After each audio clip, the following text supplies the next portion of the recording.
Greetings to all. Welcome to the Seattle Law of One podcast. Today's episode is called Journey of Souls. Dr. Michael Newton was a hypnotherapist in the 1990s who used regression techniques on thousands of patients and recorded what they said, not just about past incarnations, but about post-incarnation reviews with spirit guides, about sharing their experiences with others in their soul groups, and about preparations for the next incarnation. In today's episode, we're going to read through passages from two books that Dr. Newton authored, Journey of Souls and Destiny of Souls, and look at them from a Law of One perspective. What can we learn from this that can help us in our own spiritual journeys and in our current incarnations? Let's find out.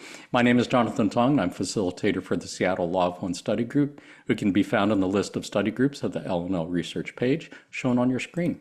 We also have a Facebook group, and we meet on Zoom twice a week, Tuesdays from 3 to 5 p.m. Pacific time, Saturdays 8 to 10 a.m. Pacific time. You don't have to live in Seattle or anywhere near Seattle to join our Facebook group or our Zoom sessions. Anyone who's interested and available is welcome to join. Just contact us at seattlelawofone@gmail.com to get on our mailing list. We send out emails once a week to let you know what we'll be talking about, as well as the Zoom links. We do also have a YouTube channel where we keep recordings of previous podcast episodes, as well as recordings of Q&A sessions with Jim McCarty, Austin Bridges, Gary Bean, and Tricia Bean from the LNL Research Channeling team. Just go to our YouTube channel and hit the subscribe button if you'd like to get notifications when we upload new episodes, and contact us at seattlelawofone@gmail.com if you'd like to sit in on any of our Q&A sessions. As mentioned, today's episode is on Journey of Souls, and today we have a very special guest, Nancy Hayek. Nancy, go ahead, let our viewers know where you're calling from and a little bit about your background experience with the Newton Institute. Good. I'm in Nashville, Tennessee. I've had a hypnotherapy and regression practice here for 20-something, 3 years. And about the same amount of time I've been with the Newton Institute. Let's see what else. So I do clinical hypnosis, which most of the public is familiar with, but I'd say my love and my own focus is on regression, both past life and then moving into the life between lives. Nice. And you've done about how many regression sessions over the years? Combining the past life into the LBL state and then a full LBL, I think about 1,400. Nice. Well, so looking forward to our conversations. Thank you so much for being here. As always, I did want to remind our viewers that neither of us here are experts on the Law of One or on Dr. Newton's work. That would probably be fair to say that Nancy probably knows more than the average person, but anything that either of us say could be wrong, and you're welcome to disagree with anything that either of us say. If you're already familiar with the Law of One and the entity known as Quo, you might want to skip ahead to the chapter on Dr. Michael Newton. Otherwise, for those who are new to the Law of One, you can think of it as a set of spiritual teachings based on the understanding that all is one and that one thing is love. The reading passages that we look at that came from LNL research are done through the process called channeling.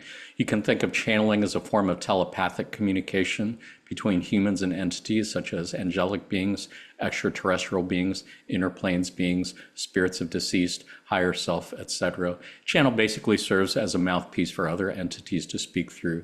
And in the case of our friends at LNL Research, those entities would appear to be of extraterrestrial origin. There are two types of channeling that have been developed by our friends at LNL Research. Trance channeling is when the channel is in a trance state, meaning they are subconscious or unconscious as if asleep, meaning they're not aware at all of what words are coming out of their mouth as they're saying them. This is how contact was made with the entity known as Ra back in the early 1980s. Conscious channeling is when the channel is in a conscious but deep meditative state, meaning they're only somewhat aware of what words are coming out of their mouth as they're saying them. This is how contact was made with the entity known as Quo, starting in the mid-1980s up until present day. Who is Quo? You can think of Quo as a group entity made up of three social memory complexes: Ra at 6th density, Latui at 5th density, Haton at fourth density. You can think of a social memory complex as a planetary consciousness, as if the entire human population of Earth was merged into one group mind.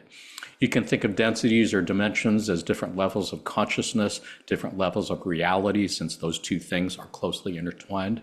Imagine, if you will, that the elements of fire, water, earth, and air have some form of consciousness, as many indigenous peoples have been saying for centuries they do. We would call that first density. You can think of second density as the level of consciousness of plants and animals, clearly a quantum leap above and beyond the consciousness of what we would refer to as inanimate matter. You can think of third densities, the density of humans and cetaceans like whales and dolphins. Again, a significant quantum leap in consciousness above and beyond the consciousness of plants and other animals. You can think of fourth density as the level of consciousness of the social memory complex. Again, the consciousness of the entire human population on Earth merged into one group consciousness. Clearly a significant quantum leap above and beyond the consciousness of one individual person. You can think of fifth density as whatever would be a comparable quantum leap above and beyond fourth density. You can think of sixth density as whatever would be a comparable quantum leap above and beyond the consciousness of fifth density. It is obviously more complicated than that. And if you want to learn more, go ahead, check out our episode on densities and dimensions. For now, suffice it to say, the group entity known as Quo seems to be made up of three planetary consciousnesses: Ra at sixth density, Latwii at fifth density, Haton at fourth density. First contact with Quo was made by the LNL research channeling team in 1986, almost 2 years after the end of the Ra contact in 1984. They have been channeled every month since then, up to the present day, by the LNL research channeling team. Session transcripts can be found in the LNL Conscious Channeling Library. We'll be looking at a couple passages from Quo today, but most of our passages, in fact, are going to be coming from the books authored by Dr. Michael Newton through his hypnotic regression techniques. For those who are new to Dr. Newton, you can know that he is considered a pioneer of afterlife exploration, had over 30 years of research, used hypnotic regression on over 7,000 patients, asking them to describe past lives and what happened between incarnations. He developed life between lives, or LBL techniques, shown in his books and taught to students like Nancy at the Newton Institute.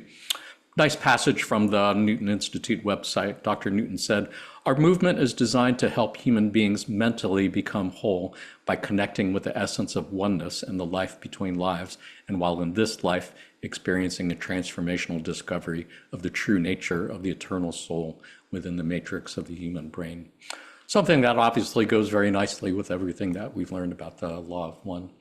Nancy, did you have anything to add to this, or maybe share with our viewers your background on the Law of One, since we didn't mention that part yet? First, I would say about Michael Newton, the one thing I'm just always in awe of about him is, for one, we've talked about how he asks good questions. He's a great, I don't know if it's interviewer or interrogator. I think it's more interrogator. But also he had this quality, kind of think of him like Lewis and Clark. Like I wonder if in a past life he was an explorer mapper, because he's really focused on what is this place, and what do you do here, and how does this work? And I love that. I'm not so much like that, so I'm glad he mapped that out for me. So I can just go and explore little parts with the client. So did you meet him? Oh yeah. Yeah, and I think he first started teaching in '01. He was already over 70 at that point, and he right after 9/11. And I found out about it right after that, so I got to a second class the next year. And he was a really good lecturer, very funny, very dry sense of humor. Do you And know where he was from? California boy. He was surfing in his 70s. Yeah. Really? He was a surfer boy. That's so funny. I don't know Yeah. if he's actually a surfer boy. I think he actually went to military school, but he loves surfing. I obviously never met the man, but yeah, I really get the sense from his questions. Love the way he would ask people to describe what they were seeing. Had a beautiful manner about him. It was really good. And he was extremely interested in history. So he would have history books all over his office. And so if someone says, I'm on the battlefield in France, and he pulls a book, he wants to know what battle it is and what, I mean, Wow. I'm like, I think it was last century it happened. Some war, I don't know. Yeah. I don't know. Yeah. So he was What a so fascinating mind, brain. Yeah. So he had a really good memory for details. it seemed to me so, yeah. He was really good. And then somewhere in that first conference I went for, it was he was offering training. uh we were talking and he says, "Your name sounds familiar to me. Have you come for regression before?" And I said, "No, but I'm on your list." After I read Journey of Souls, I had written him a letter and said I wanted that he wasn't on computer at the time. And he wrote me back. I think it was like a 2 or 3 year wait list. So I said, "Okay, put me on it." So I told him that's maybe where he saw my name. And Yeah. then he said, "Well, if you're going to do this work, you got to have one of these. Call me as soon as you get home, and you can come on out and have one." So that's how I first met him. Wow. So you did have a past life regression with him. Oh One yeah. or more than one? Well, it was, let's see, did he do, I can't remember. I don't think we did a full past life regression first because I'd already done a lot of that work Hmm. for most of my life. But Hmm. I think we just did most recent past life, which is that normal format. So you Mhm. can follow a person just before they were born in this. Right. Yeah. So regular LBL. Yeah. And you did the life between lives part two. Right. That's what I meant. Wow. Yeah. Mhm. Fascinating. We could easily spend the next 2 hours just talking about it. I would love to hear more stories about Dr. Newton. We have a ton of passages to get through. I did just quick for our viewers' sake. About how long ago did you learn about the law of one? Oh, Since you're so already pretty familiar with it. it was right after that. I think it was early '04. I had a friend who brought over 5 books he bought at a used bookstore. And he said, "I think you would be interested in these." And it was The Law of One. Um, Yes. and I could not believe I had to skip a lot of the archetypal stuff in the beginning, Yeah. but the rest of it, oh, I just loved it so much. And from the very beginning, I was thinking, of course, now how does this relate to what I'm doing? Right. So I don't always have the answer to that, but once in a while, it seems like a beautiful intersection where it both Right. makes sense together. It seems that way to me, yeah, from having what I've seen of both. There's a lot of overlap. And our viewers should know that Carla and Jim were both very familiar with Dr. Newton's work. They both read those books and were very supportive of it and often used it in their own discussion groups. So clearly a lot. If it's okay with you, I'll go ahead and move ahead and remind our viewers that, again, pretty much all of the passages that we're looking at that were not from L&L channelings are coming from these 2 books from Dr. Newton, Journey of Souls and Destiny of Souls. Many, if not all of the passages that I'm using have been edited for brevity, just so that we can get through them all. I might not have noted that on every passage, but on every passage I did note which book they came from in case somebody wants to look it up. And I did want to warn our viewers that we are going to be looking at a lot more passages than we usually do in the podcast. They were all just too good to leave out, and I know Nancy has some stories of her own regression work that she wants to share that I'm looking forward to. So that's my way of saying this episode is probably going to be a fair bit longer than our usual episodes. So viewers, don't feel like you have to sit through the whole thing in one sitting. Pause it, put it in your watch later list on YouTube, come back and watch more of it when you're ready. We do break it up into chapters so you can skip through at your own pace.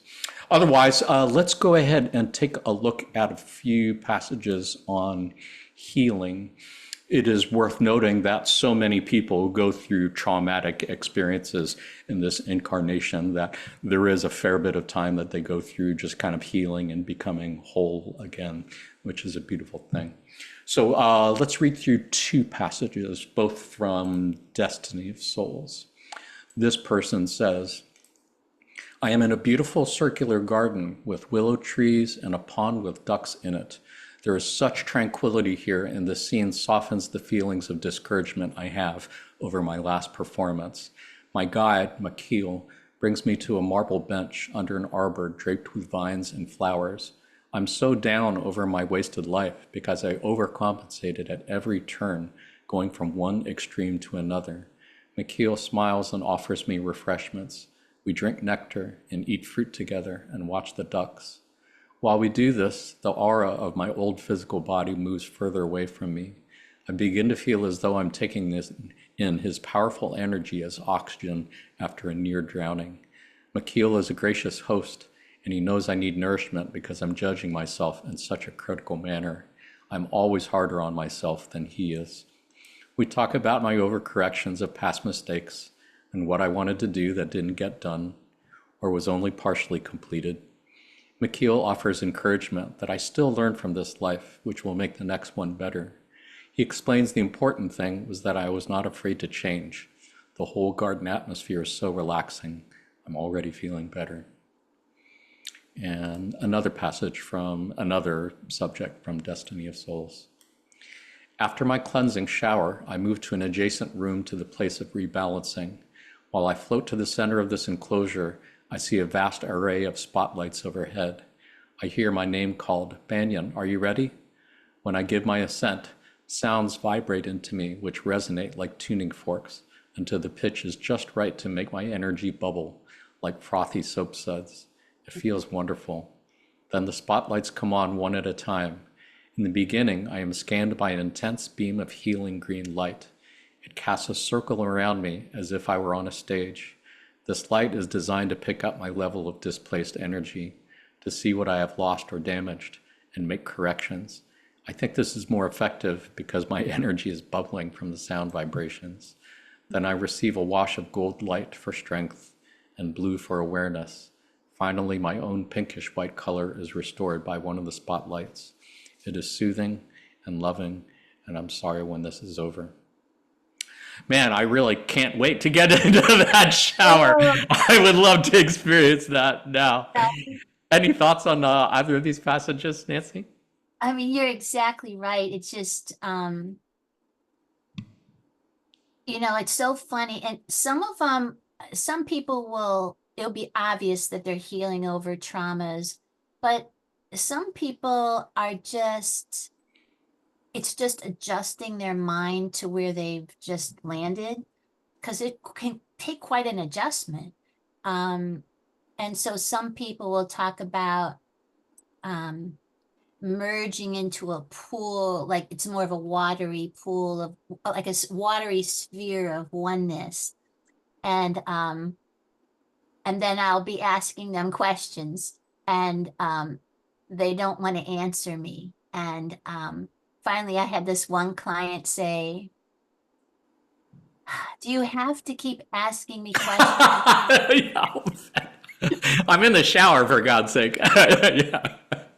He said, he said, and I loved his description. He said, when I merge, I'm still me, but I'm all spread out and connected.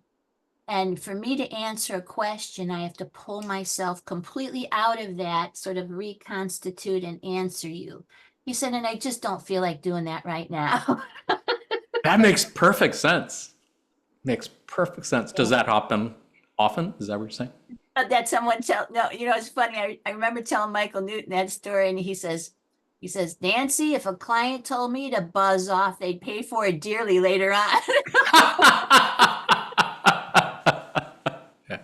Well, there is a fine line to walk, I would think, between what you're seeking as a facilitator and what that person really needs in that moment. That was his humor. He was just kidding. But yeah, so I've learned, but that was a good learning for me where whenever anyone enters into a space where they're just loving it. I just tell them, take your time, take all the time you want. When you're done, let me know. And to what them seems like a long time, it's really only a minute or two, so Wow. so I just let them, yeah, That is go. so cool. That's so nice that you would be willing to do that when you know from your perspective the clock is running and you I only have so much time. I Yeah. figure that's what they're going to take home with them is that, Yeah. you know, Yeah. Putting the patient first. Yeah, for sure.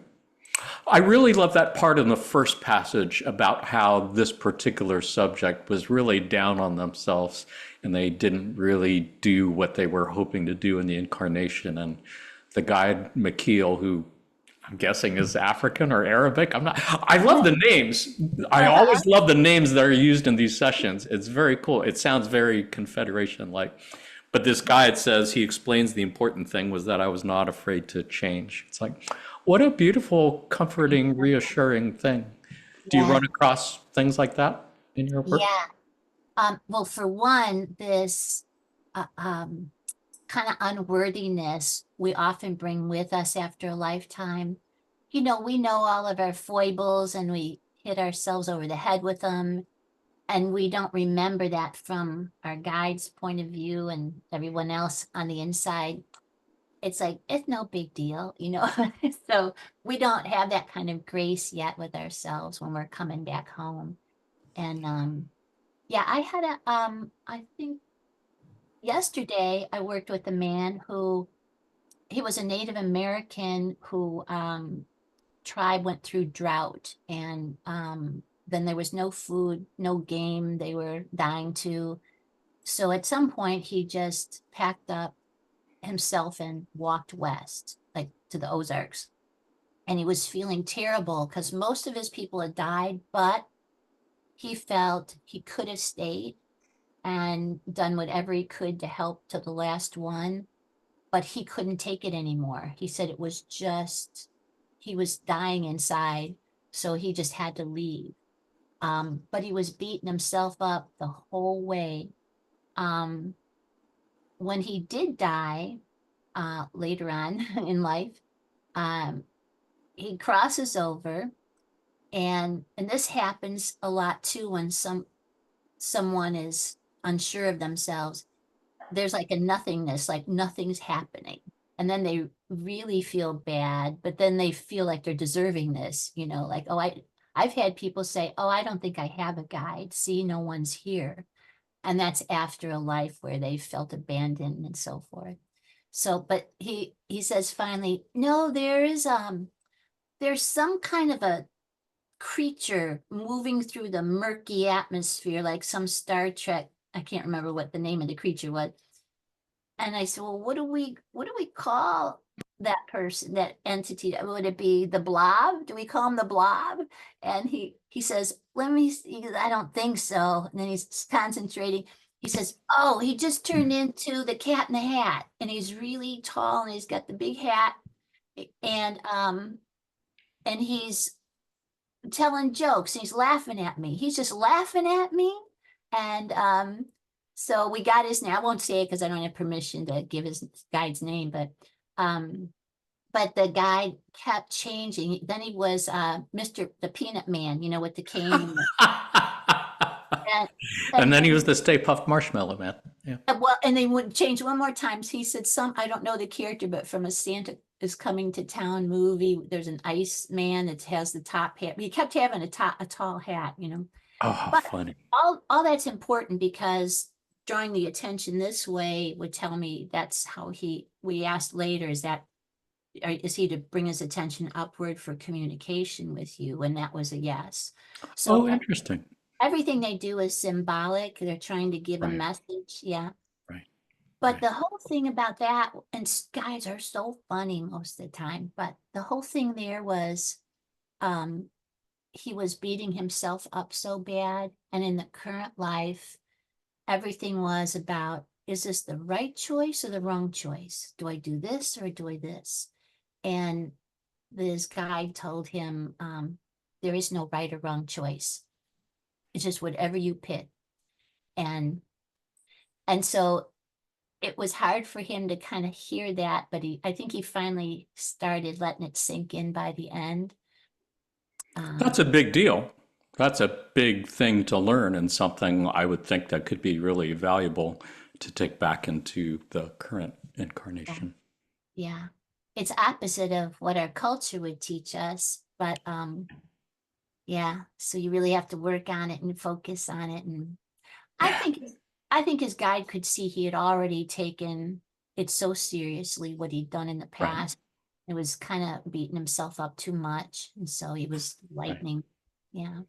The personalities of the spirit guides I Oh, find super fascinating. Let's take a look at another passage. This was from a woman who apparently died in combat and had a spirit guide that went by the name of Kate. Very ordinary name. This person, S, which I believe stands for subject rather than the person's name. S says, she has a young, rather plain face with a large forehead. Kate radiates peace. I can feel it. But there is a concern, too, and laughs. She won't come close to me. Dr. N, why not? S, my energy is in bad shape. She says to me, Zed, you should be healing yourself. Dr. N, why does she help in this endeavor, Zed? S laughs again loudly. Kate does not want to get near all my scrambled negative energy from the war and the killing. Dr. N, I've never heard of a guide shying away from such responsibility with disassembled energy. Zed, is she afraid of contamination? S, still laughing. Something like that. You have to understand, Kate is still rather new at this sort of work. She's not happy with herself. I can see that. Dr. N, describe what your energy looks like right now. S, my energy is a mess. It is in chunks, black blocks, irregular, totally skewed out of alignment. Dr. N, is this because you didn't escape from your body fast enough at the moment of death? S, for sure. My unit was taken by surprise. I normally cut loose from the body when I see death coming. Note from Dr. Newton, this case and many others have taught me that souls often leave their bodies seconds before a violent death. Dr. Newton, well, can't Kate lend some assistance in rearranging your energy? S, she tries, a little. I guess it's too much for her at the moment. Dr. N, so what do you do? S, I begin to take her suggestion and try to help myself. I'm not doing too well. It's too scrambled. Then a powerful stream of energy hits me like water from a fire hose, and it helps me begin to reshape myself and push out some of the negative crap from that battle. Dr. N, I've heard of a place where energy is showered upon newly returned damaged souls. Is that where you are now? S, laughing, I guess so. It's from my guide Bella. I can see him now. He's a real pro at this kind of thing. He's standing behind Kate, helping her. Dr. N, then what happens to you? S, Bella fades away, and Kate comes close to me and puts her arms around me, and we start to talk as she leads me away. Dr. N, deliberately provoking. Do you have any confidence in Kate after she treated you like some sort of leper? S frowns at me severely. Oh, come on, that's a mite strong. It won't be long before she gets the hang of working with this kind of messed up energy. I like her a lot. She has many gifts. Right now, mechanics isn't one of them. It's so funny. I've read this passage several times and it just makes me laugh every time, just kind of picturing it. It seems like something from a movie or TV show or something. Any thoughts on this one, Nance? I think a lot of well, definitely our science fiction comes from these memories in between time. The healing always are so fascinating. So, yeah, I've come across a junior and senior guide situation. One was more than once. One was more a daily helper learning, and one was the big guns that comes in once in a while. I've never had someone tell me that their their junior guide needed to step aside though. I like how she's just repulsed by the whole thing. It's like, you should clean yourself. I'm not touching this. Isn't that great? We all have our weird personalities. We Yeah. feel I all don't over. blame her. I wouldn't want to do that either. Yeah. I like the name of Zed too. Zed, I believe, was Yeah, the Rip Torn character in the Men in I Black like movies. I like that. Oh, I was going to comment on guide names. You know, sometimes they are very beatific, and people I think are expecting them to be. It seems to me guides' names are like long strings of sound that are really hard for a brain to interpret. So they'll pick out the major sounds and just package them into something simpler. Sometimes it's familiar, sometimes not. But it's funny when there's a client's laying there and they're searching for their guide's name and suddenly they'll frown and they'll say, Ray, my guide's name. Why does he look like a New York cabbie? This can't be right. Yeah. It happens so often, you know. It's got to be disappointing. Yeah, yeah, It's so yeah. funny. There's just I'll be super disappointed if my spirit guide is named like Fred or something. Yeah, it probably will be now. Yeah. it probably will be. Yeah. Well, the thought passes my mind as I read this. It's like the Jodie Foster movie Contact. I don't have you seen I that heard movie? you talking about that, but never saw it. She makes contact with a extraterrestrial entity, and the entity manifests to her in thoughts as her father because she had a very loving relationship with her father. So they could have appeared to her in any form. They just chose the form that seemed to that Yeah. she could relate to in a positive way. And I'm thinking that's probably the same way with spirit guides, like the cat in the hat dude. They could manifest to us as anything. They just do it in a way that is most helpful to us for what we need at that time. So if someone has a very religious upbringing, they will come more in the angel wing form, you know. Right. One of the clients that I wrote about in Memories of the Afterlife, I always remember when he first went over, he said Jesus, it was Jesus was there. I think he had met maybe a senior guide first, and suddenly Jesus was there. And I said, "Oh, that's interesting. Why do you think he's here?" And he Why is he here? he focused and focused. He said, oh, wait a minute. It's not really Jesus. It's my junior guy, Donovan. And now he has a white toga and gold Nikes on. It's Matthew McConaughey. That's great. Yeah. So he explained that the reason he showed up as Jesus was he had been coming off of one of the significant past life was a slave in Georgia in the 1800s.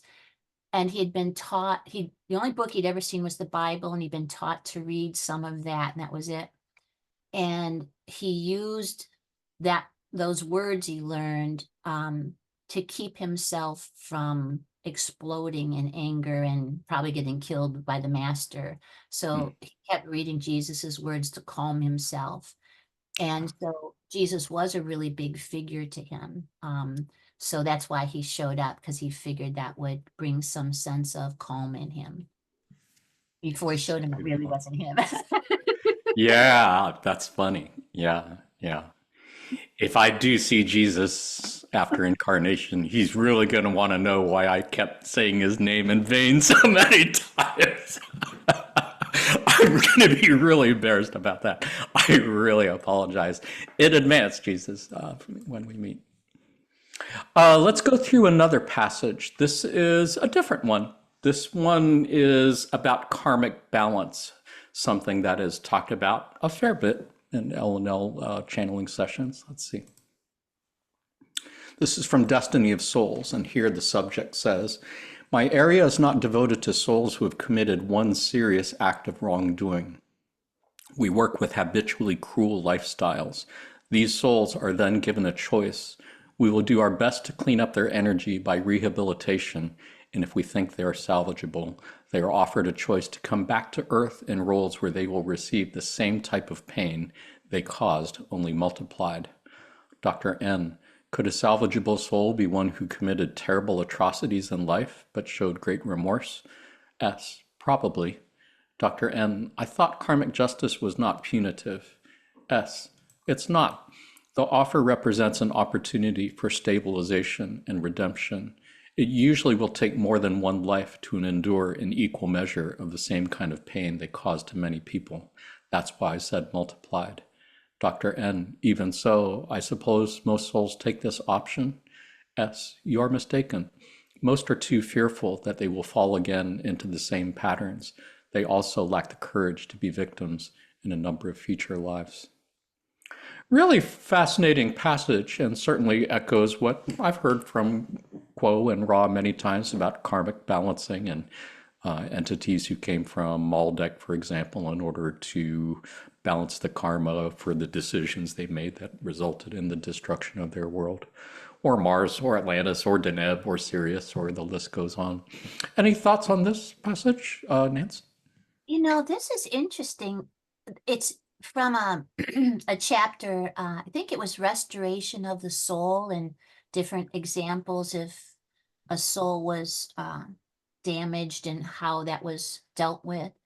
Um, what always makes me wonder about this is the end. Most are too fearful to take the option to reincarnate again in a difficult situation, where they're the victim. So my question is, and I've read that whole chapter, it doesn't really answer it, then where do they go? And the only thing I see from Michael's research is if they're really damaged, and I think if they're not felt to be viable to go back out into public, they're put in a kind of limbo, but then nothing more is understood about that. Hmm. In my mind, I try to connect this to service to self souls. I don't know if that belongs together.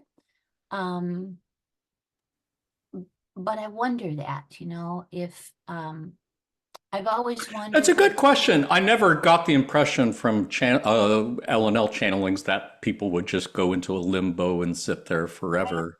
I It would doesn't. guess they just have to go to some other third density planet and start over or pick up where they left off. And they have all time in the universe, and it might take longer, but May be. yeah. But since this is focused on people that have been cruel to other people, that Yeah. makes me think of service to self souls or people leaning in that direction. Um, so, but I mean, I don't understand it all because, and this is one of my big questions between my work and the law of one is my sense is someone ends up following the service to self path because of being wounded originally, feeling out of control, and deciding, over time, no one else is going to help me. I need to take control and make Mm. things happen. That's what I've always thought. Um, Yeah. so, but from what we know from Law of One, that's respectable path, right? It would be Right. fine to be following. Yeah, So I think this reminds me of the times that Quo has said more than a few times that those entities who destroyed Maldek or Atlantis or wherever, they thought they were service to others. They believed they were service to others, but their behavior kept aligning more with service to self. There, I can see there's this problem where they keep falling into this pattern of, I don't know, let's just say supporting Nazis. I mean, Nazis, I think, are kind of the poster children for STS. And there apparently are a lot of folks who consider themselves service to others who just can't help supporting Nazis. It just keeps happening. Incarnation after incarnation, they keep supporting the wrong guys. And that's what I think of when I read this passage. And that I makes can sense. see Since why, yeah, have having to experience what they inflicted on others as a result of supporting Nazis, yeah, that's not something anybody would particularly look forward to doing. So it takes a brave soul, I think, to be willing to do that. I have a Nazi story, but I don't know if it's appropriate. I always love a good Nazi story. I We mean, can leave the it's names out. Yeah. yeah, so I want to hear it. I'll try to do it real Yeah. quick. It's Yeah. amazing regression. So, a lady who's come to me multiple times. She said, I've got this sister in DC. She needs your help. She has to do LBL. And she was only going to be in Nashville for a day or something. So I had no time to work with her. I had no idea what she was like.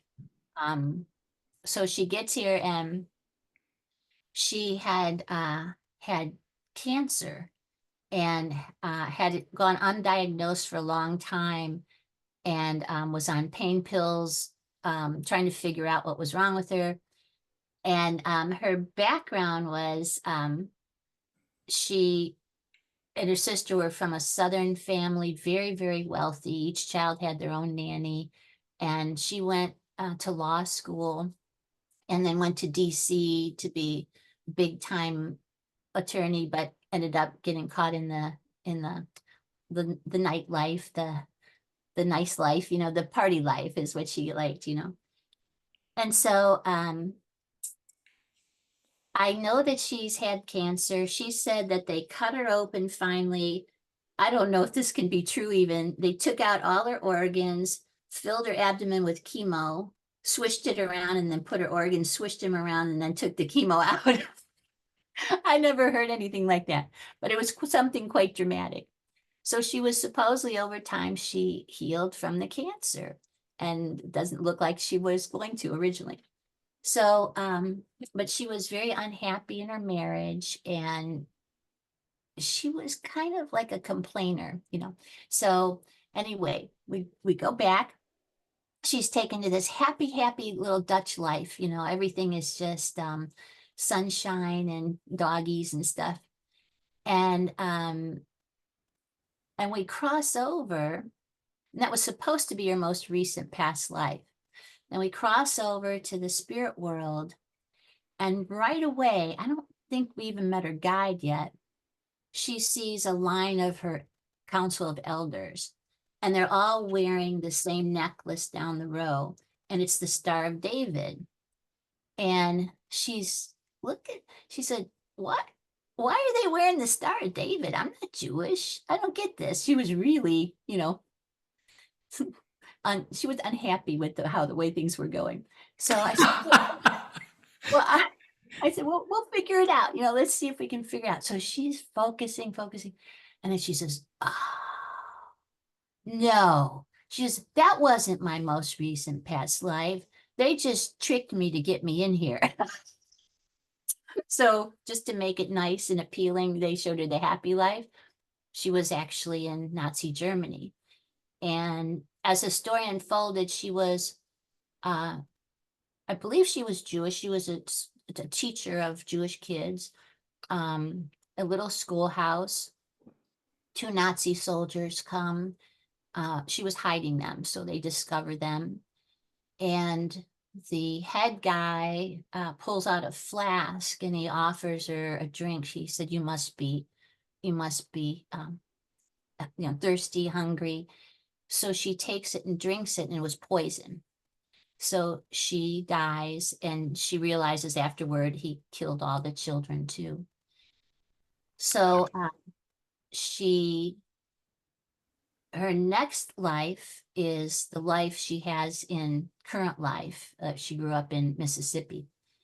And the idea was so there she felt so helpless and powerless. And here she came into a life of possible affluence and power, so to speak, decided to be an attorney. And instead, she ended up helping people with that, which was the idea. She could fight for people. She fell into the party life. And she decided to marry a man who could provide for her the way that her daddy did. And so there's this big social wedding all set up the night before. She thinks, I'm not supposed to marry this guy. And right after that, within weeks, she starts having pains that would eventually be the cancer. And it turns out the officer that gave her the poison was the man she married. And as soon as she figures that out, she says, oh, wait till I tell him. I said, no, wait a minute. I said, why don't you check with your counsel about that? Maybe Yeah. that would be a good idea. So Wow. they told her he was doing great. He was making up for what he did by taking care of her while she was sick all this time. And she kept telling me, "You need to leave me. I'm just sick since we married. Just leave me." And he stayed with her. And Wow. she said, and the son that she had was the second German officer. So Wow. yeah, the council advised her to not to say anything, just let life unfold, and for her to Wow. take them, like to the Jewish memorial in Washington and just immerse them in the idea of what happened there. Wow. What Yeah. a beautiful story. That What was was, not a short story. That was not a oh, like I'm so sorry. happy, funny story, but that was worth it. That was There's really worth it. the Yeah. one little Thank you thing so much. I forgot there. I asked her counsel, did she have, because I'm always interested, does someone have to take the line of illness? Um, is it always pre-incarnatively for sure? And they said not in that case, that had she taught and helped people, there would be no reason for her to have the cancer. The cancer represented the poison that she drank. Um, so they needed to bring her attention back to what a good Right. job she did before, and she forgot. Right. She wanted to Well, and do, the opportunity for her husband to yeah. balance that karma. What a beautiful story. Yeah, thank you so much. And viewers, I hope you're enjoying this because they ain't in any of the books. You're gonna get it from here. But yeah, that is such a beautiful story to remember. If it's okay with you, Nance, I would love to go ahead and move on to some other passages. And this is on the subject of soul groups. There were some diagrams that are worth looking at here. The first one is from Journey of Souls. This is looking at primary cluster groups, which are numbered 1 to 10 in the little circles, and secondary groups labeled A, B, and C on your screen. And Dr. Newton says, from what he can tell from his studies, that yes, there is intense soul interaction within the primary clusters, infrequent soul interaction between primary clusters within a secondary group, and almost no interaction between secondary groups with less advanced souls.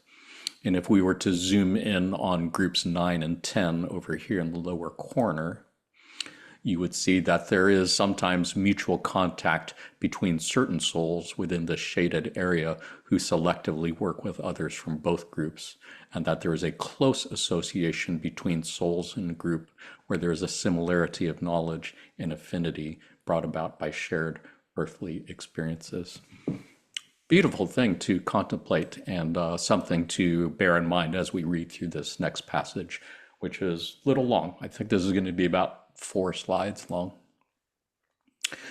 Subject says Carla, her study guide. Carla leads me to the nearest table, and my friends immediately greet me. Oh, it's so good to be back.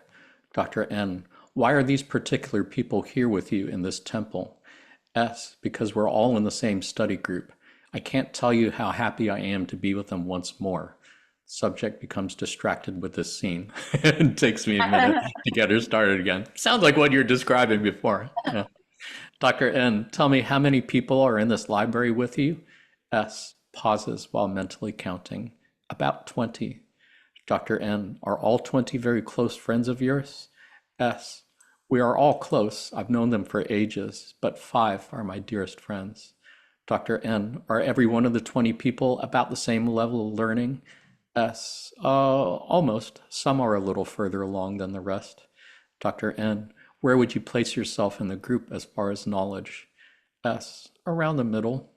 Dr. N, as to learning lessons, where are you in relation to your 5 closest friends? Oh, we are, you know what? I can't read those reads there. Can you read those last words? I can't, uh, oh, we are about the same. We work together a lot is as far as I got. Thank you. I can't see I've beyond that. got something blocking it on my screen Okay. that I can't move. Sorry about that. Mine doesn't move either. Mm-mm. S, I go to my table and we all look at the books. Dr. N, books? What sort of books? S, the life books. Dr. N, describe them as best you can for me. S. They're picture books, thick white edges, 2 or 3 inches thick, quite large. Dr. N. Open one of the life books for me and explain what you and your friends at the table see. S. Pause while the subject's hands come together and move apart as though she were opening a book. There's no writing. Everything we see is in live pictures. Dr. N. Action pictures? Different than photographs? S. Yes, they are multidimensional. They move, shift, from a center of crystal which changes with reflected light. Dr. N. So the pictures are not flat, the moving light waves have depth? S. That's right, they are alive. Dr. N. Tell me what you and your friends, tell me how you and your friends use the books. S. Well, at first, it's always out of focus where the book is opened. Then we think of what we want. The crystal turns from dark to light and gets into alignment. Then we see in miniature our past lives and the alternatives. Dr. N. I don't want to dwell on your past life right now, but take a look at the book and just tell me the first thing you see. S. A lack of self-discipline in my last life, because this is what is on my mind. I see myself dying young in a lover's quarrel. My ending was useless. Dr. N. Would you give me the impression of the intent behind this library atmosphere with your cluster group? S. Oh, we all help one another go over our mistakes during this life cycle. Our teacher is in and out, and so we do a lot of studying together and discuss the value of our choices. Dr. N. Are there other rooms where people study in this building? S. No, this is for our group.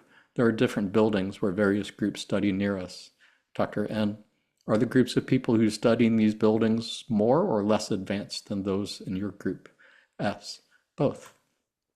Dr. N. Are you allowed to visit these other buildings where souls study? S. Long pause. There is one which we go to regularly. Dr. N. Which one? S. A place for the newer ones. We help them when their teacher is gone. It's nice to be needed. Dr. N. Help them how? S. Laughs with their homework. Dr. N. But don't the teacher guides have that responsibility? S. Well, you see, the teachers are so much further along in development. This group appreciates our assistance because we can relate to them easily. Dr. N. Ah, so you do a little student teaching with this group? S. Yes, but we don't do it anywhere else. Really fascinating. Really just love the details. Love the idea of the life books, this thing where I think it's been said at some point in channeling sessions with Quo, where you kind of review your past and it is as if you are re-experiencing things that you experienced. Any thoughts on this, Nancy? Um, One thing I love about the soul group, reviewing your life with your soul group, um, it's a different feel than the part where you review it with your guide, or you might later review it with the elders, because the soul group are your peeps, you know? That's how people will call them. And Yeah. so they'll be very creative, like uh the one I loved, a man coming off of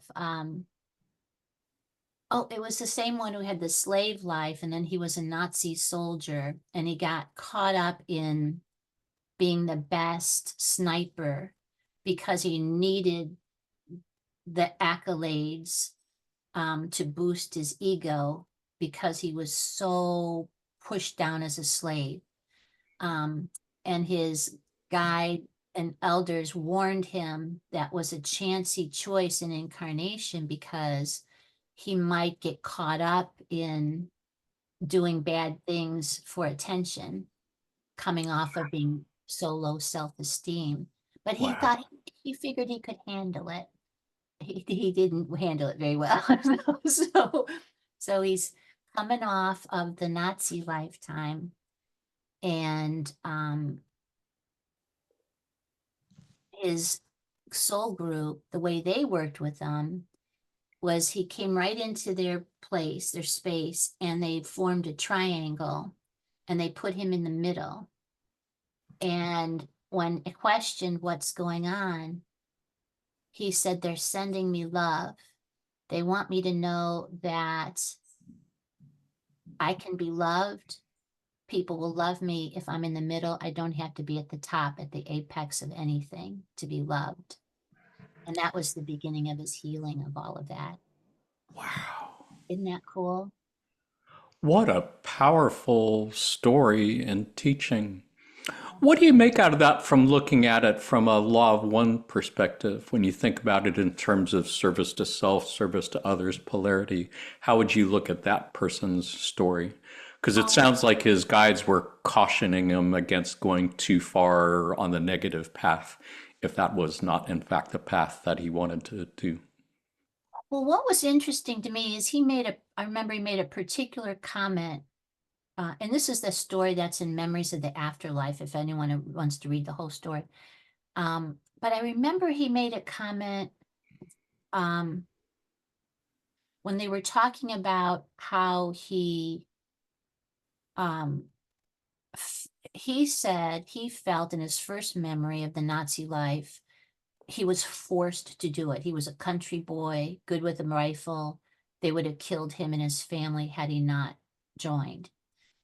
We were later to find out in regressions afterward that wasn't quite true.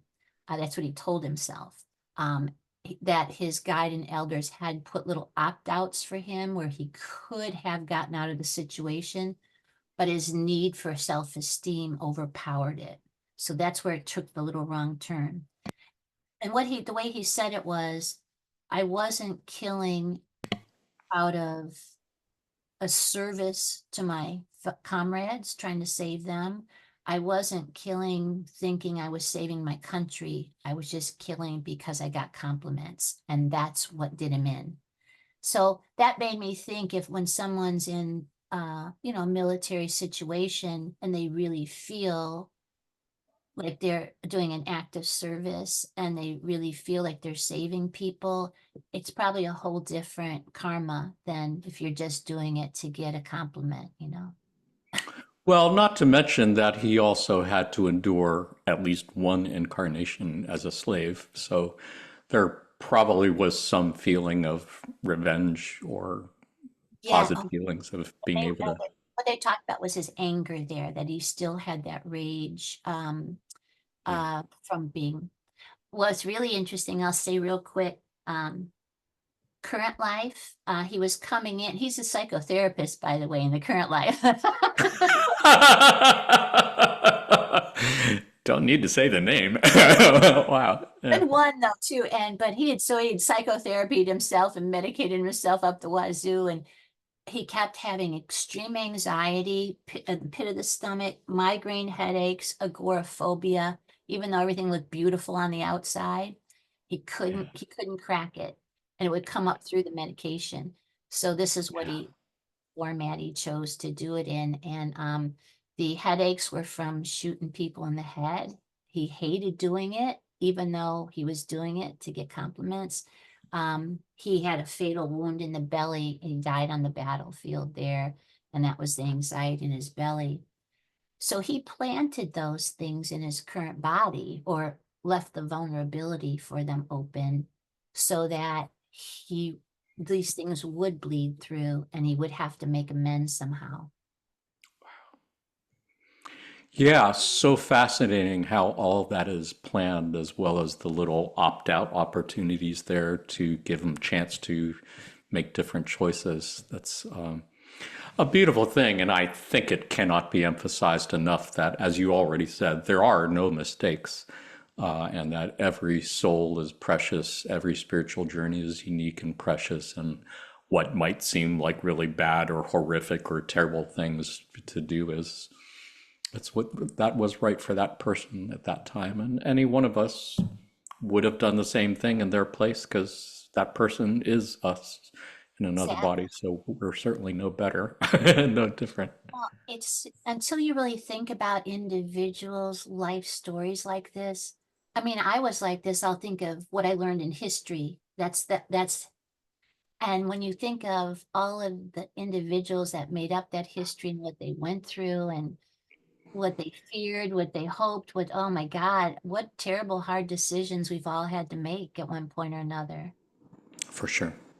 For sure. Really important. If it's okay with you, I would like to take a look at another couple passages on another topic. Are you good to go with that?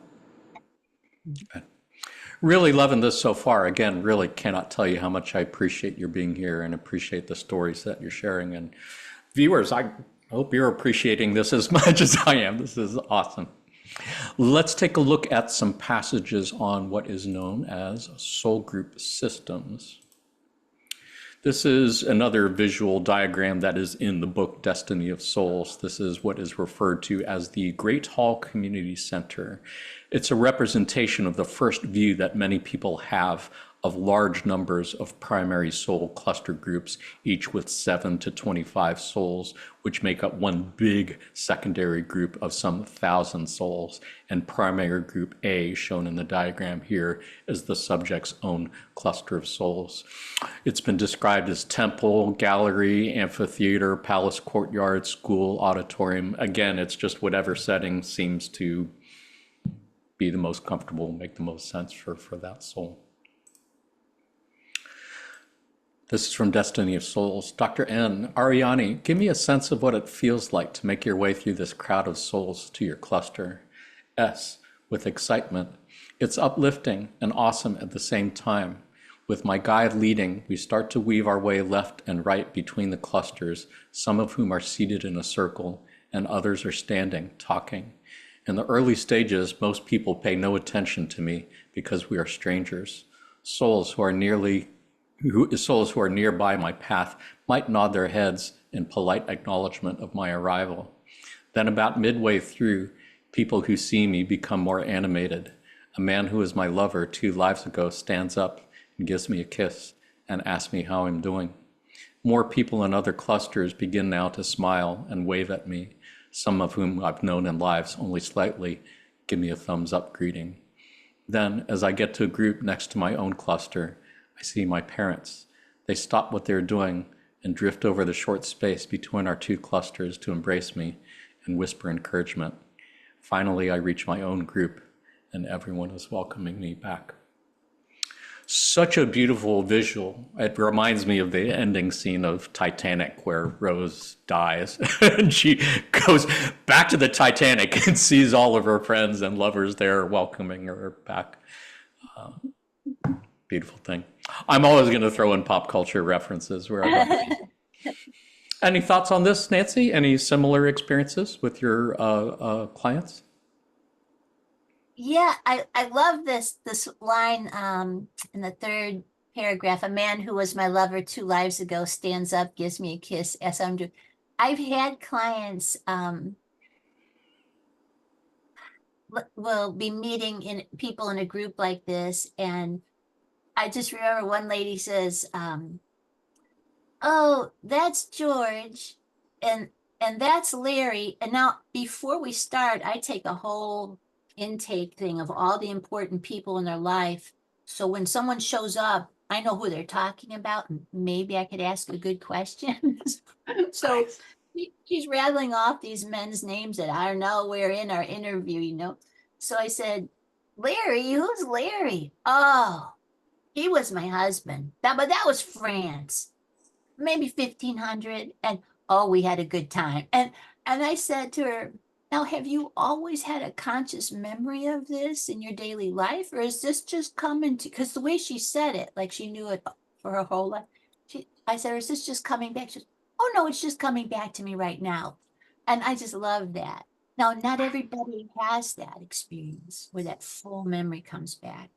But when it does, oh, the people are just beaming, you know. So cool. I believe in this particular subject's case, they were in what could be described as a Greek temple of sorts, which I love. Just it's a beautiful visual that in many ways seems to make sense to me. Have you had many subjects talk about different places like temples or amphitheaters or classrooms or something? And it's always related to a significant past.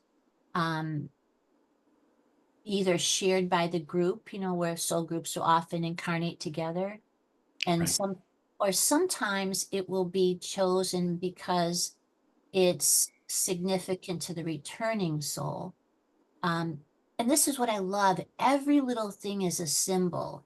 And sometimes we get caught up in the emotion and I forget to ask about the symbolism. But if we ask why the temple, why the this, we'll usually learn that it had something to do with their performance in that lifetime that could be helpful to what they're trying to do right now. So everything is connected if we remember to ask and try to figure it out.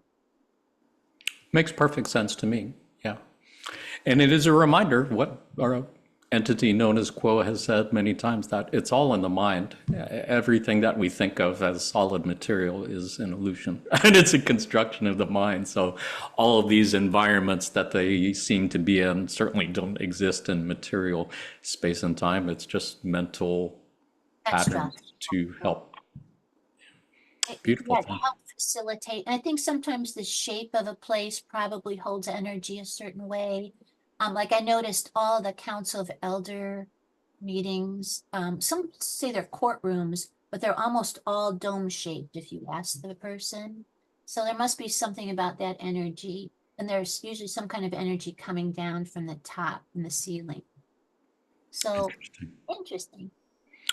Yeah, and I'm reminded of that first passage we read of the person who met their guide, McKeel, just outside in a beautiful natural environment, because maybe that's the place that feels most comfortable to you, being outside as opposed to in some building.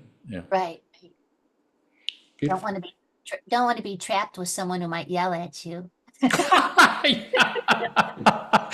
Which reminds me of the next passage I was going to look at. Are you okay to move on to another passage? I believe there is another visual representation. This is also a diagram that was from Destiny of Souls. And this person says, my guide takes me into a star-shaped structure, and I know this is my place of learning. There is a round domed central chamber, which is empty now.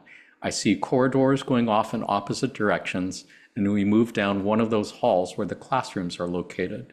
They are offset in such a way that no two classrooms face each other. This is so we will not bother another room of souls. My room is the third cubicle on the left.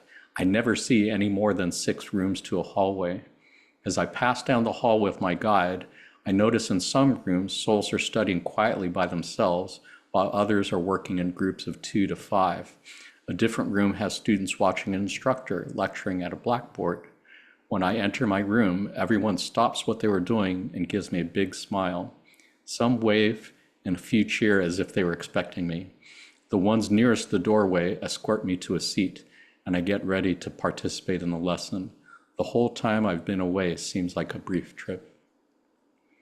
There's so many questions that come to my mind as I read this, and the first thing is, a blackboard? Like, really? A blackboard? I mean, how many billions of years have these people been around and they're still using goddamn blackboards? Are they still using paper clips and glue sticks too? Jesus Christ, what kind of It would in my class. underfunded classroom is the afterlife? Oh man. That's my kind of classroom. They would do that for me.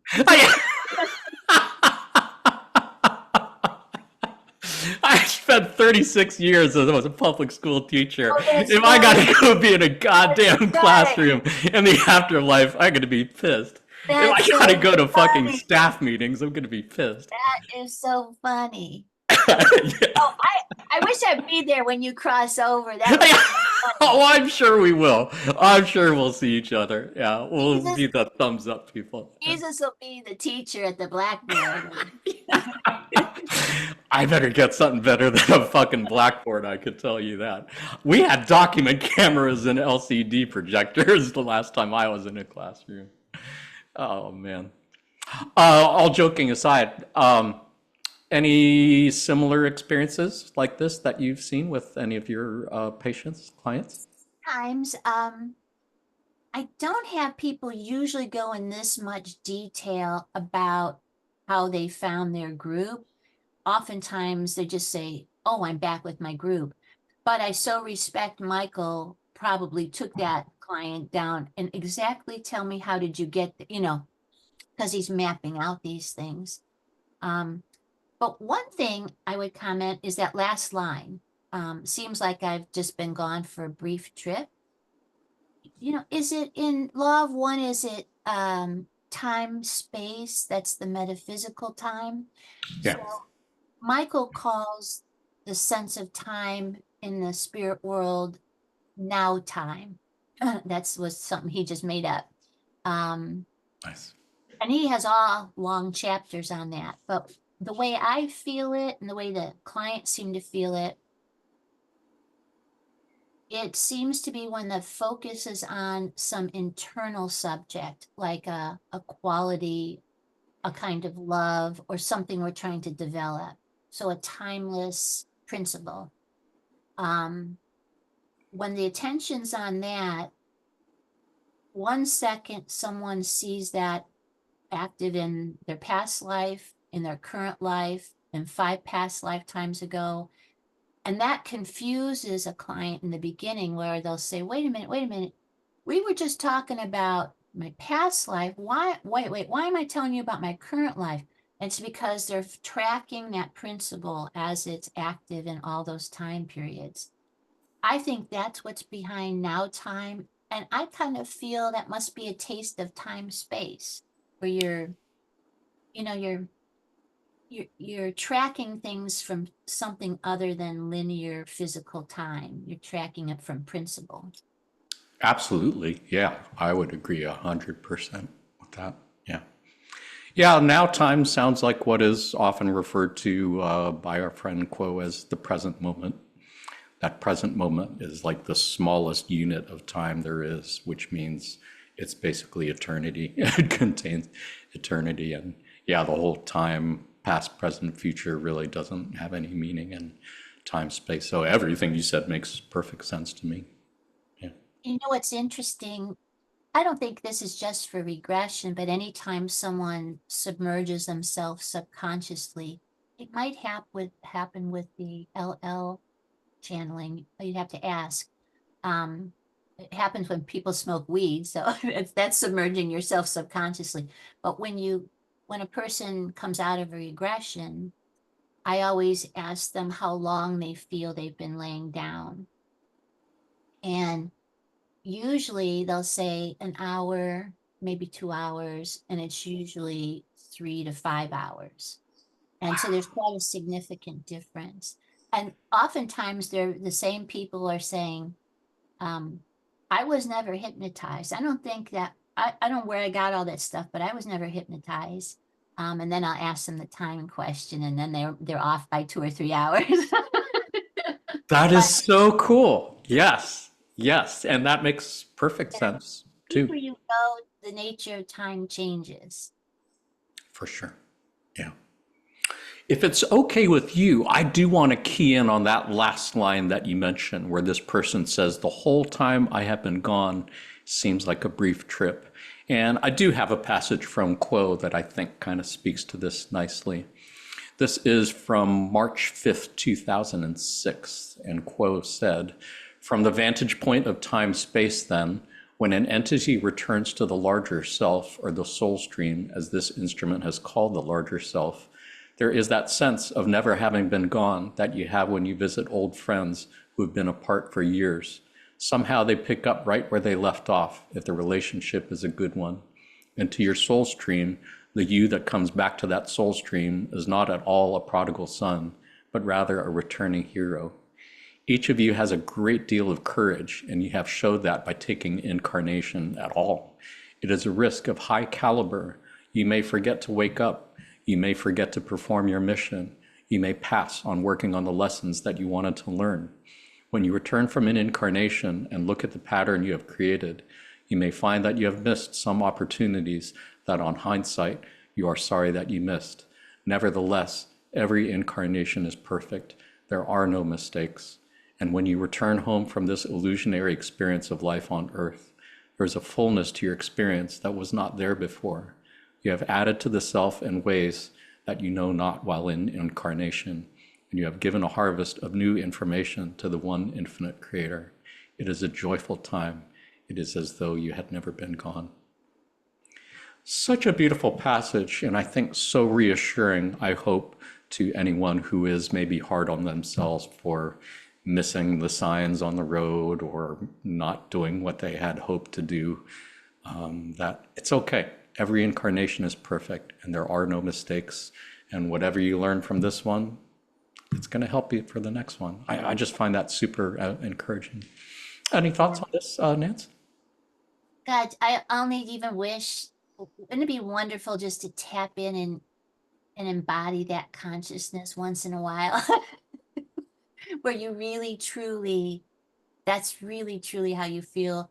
I think we could do it better with other people, but we're so hard on our own selves, to really just feel that soothing nature of that. For sure. For sure. But now is a good time for anyone, including viewer watching this, you're still in incarnation. It ain't over yet, and you still have time, and you still have opportunities to reflect on maybe what lessons you really did come here to learn.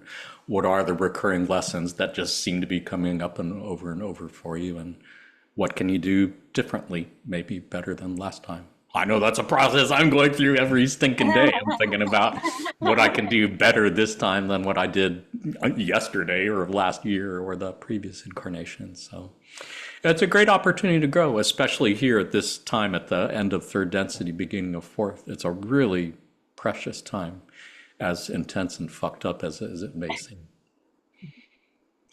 I did have one more passage on this topic to look at. Did you have any thoughts on this one before we look at something else?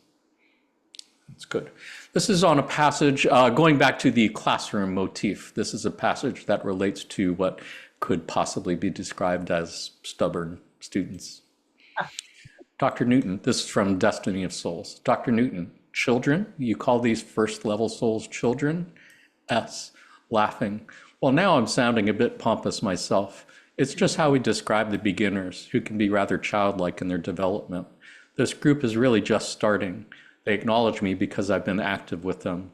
I know the ones who are repeating the same mistakes because of a lack of self-discipline. They're not making much effort to move up in development. I don't stay too long because I don't want them to be distracted from Bayon's lesson. Dr. N, what is the teacher's attitude about the slow ones?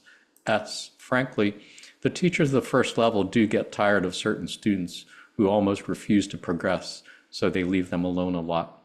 Dr. N, are you saying the teacher stopped pushing those students who are difficult? S, you have to understand that teachers have infinite patience because time is meaningless. They are content to wait until the student is disgusted with treading water and offers to work harder. Any thoughts on this one, Nance? Oh, I just love this about, well, this is about guide teachers in general.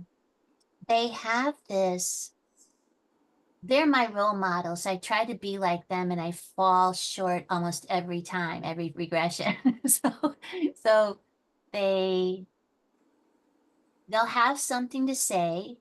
If you take it in somewhat of the spirit it's given, you can feel their attention still on you and they'll give you more. But I will have clients that, because they're still attached to a certain ego outcome, they'll rearrange what their guide has said and give me an interpretation of it.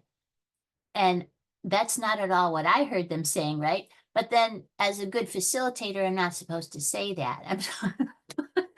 I'm supposed to be like the guide, and I'm supposed to just shut up and maybe ask a few questions, see if they'll figure it out.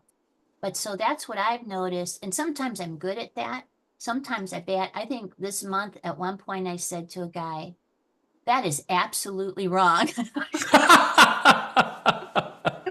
What did he say? He didn't say anything. I couldn't help it. He was just being so like defiant, to his guide. I would never be that way. But But what I thought about afterwards, I tried to go back and see what did I do well and what did I really mess up with.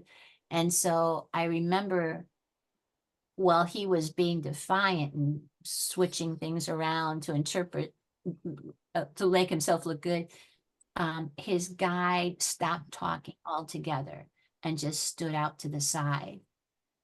And so he said, see, my guide is demonstrating how I'm supposed to be. I'm supposed to totally detach from everyone in life. That's the best way to be a helper. I think that's when I said, I think you're absolutely wrong. I was gonna say, yeah, that's not the read I was getting on it, but yeah.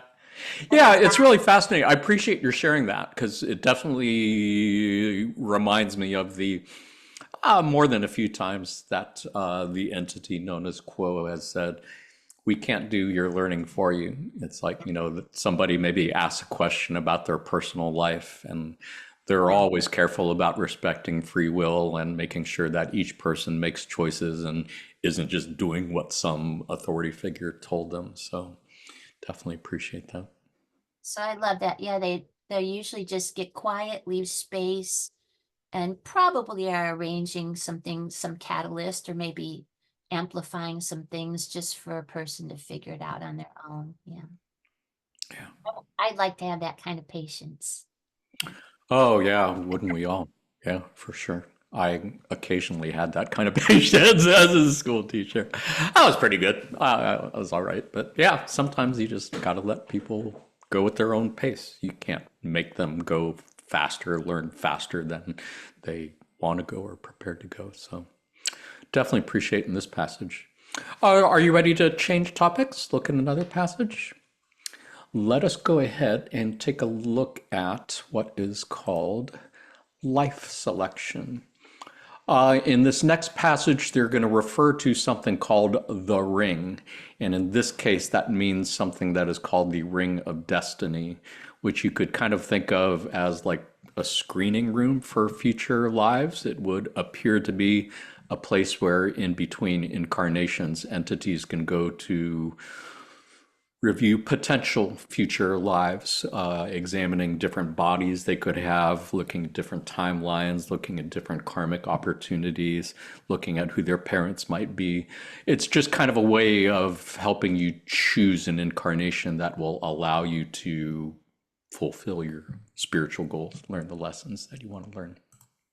This is from Journey of Souls, and Dr. Newton says, as you look at these prospective lives, what year is it on Earth? S hesitates. It's 1956 now, and most of my prospects are in their teens. I'll check them out before and after this year, as much as the ring will let me. Dr. N, so the ring gives you the opportunity to actually be various people who in relative time on Earth are not yet born? S, to see if I would fit in well, to check out their talent and parents, that sort of thing. Decisively, I want New York. Dr. N, all right, move forward. As your time in the ring draws to a close, give me the details of your probable life selection. I'm going to New York to be a musician. I'm still trying to make up my mind between a couple of people, but I think I will choose, stops to laugh, a dumpy kid with a lot of talent. His body won't have the stamina of my last one, but I'll have the advantage of parents with some money who will encourage me to practice, practice, practice. What do you think of this one, Nancy? I love these scenes. Sometimes a lot of time it's these screens like virtual reality you can move into. But sometimes it's funny talking about blackboards. Sometimes a person will go into a closet and there are different bodies hanging on hangers like clothes, and they decide which suit they're going to put on. It sounds really creepy when you describe it that way. Yeah. It was funny in the moment, but yeah, Yeah, I'm sure it was. Yeah. Yeah. but yeah, That's fascinating. So they actually get to try on different bodies to yeah, and see what it's like being in that body. it's like each of us is comfortable in a different setting, depending on our probably age and culture and uh Yeah, but each one of them has a little of that sense of, I'm going to get a little bit of information about how it would feel to be in that life, but not a whole lot. It probably won't be shown the big challenges, it's the catalyst. So, Yeah, I find that super fascinating that they only get little peeks, little glimpses of, I guess, what is taken to be the most important parts, and the rest they still have to kind of figure out for themselves. So, have many of your clients described what here is referred to as the ring or the ring of destiny? Or is it more um, like what you're describing, a closet or some other kind I of think thing? most, I've never had anyone say the ring of destiny. um, Mostly they will describe it as a room with a panel with controls. Um, and then there's like, if they, it seems that most people are given three choices. Now that's going to change according to how mature the soul is, I think. Um, but I don't think they're usually given more than three because that would be too many choices. I think when we're a little bit older, or more mature incarnated or maybe wanderers, it almost seems like we know what exactly we need to be doing, who we should be. But in Oh, most, interesting. yeah, they're shown these choices, and they'll say one seems to be very challenging, one is really much more easy, and one's in the middle. And Oh, it's interesting. and I can't remember if Michael talked about this, but it's funny when I ask, um, are you supposed to pick a particular one? Like, even though they say no, they'll say, yeah, but I know which one I'm supposed to pick. I'm feeling, which would be a good challenge for me. Super fascinating. Yeah, I love the idea that you get three choices: easy, medium, or difficult. So, do most people choose the medium one, or difficult one, Yeah, or easy I one? would say mostly it's the medium one.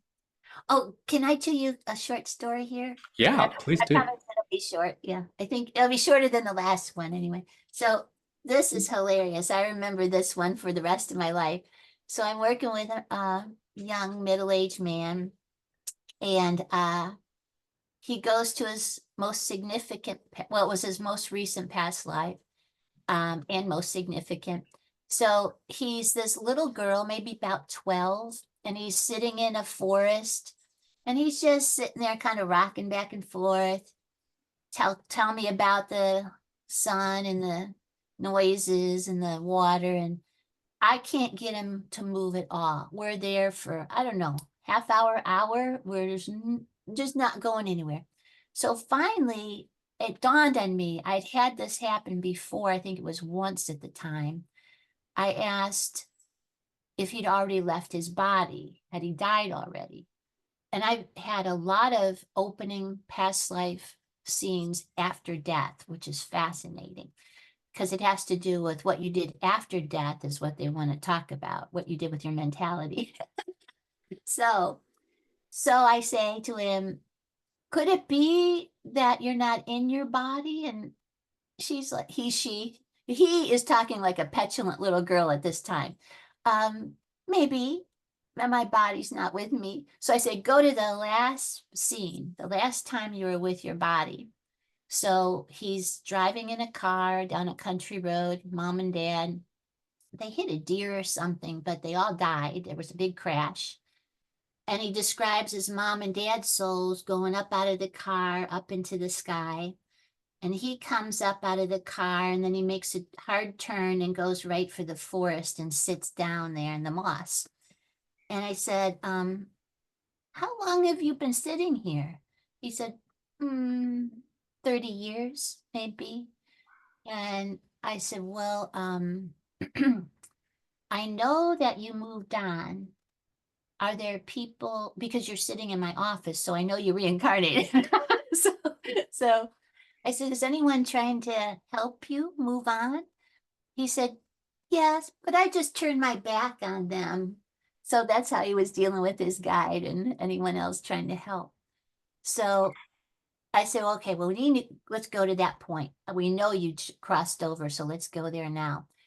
He's the only one I've ever had described a kind of forced situation.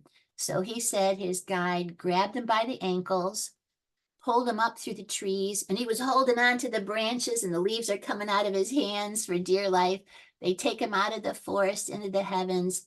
They plunk him down into a little old wooden kid school desk.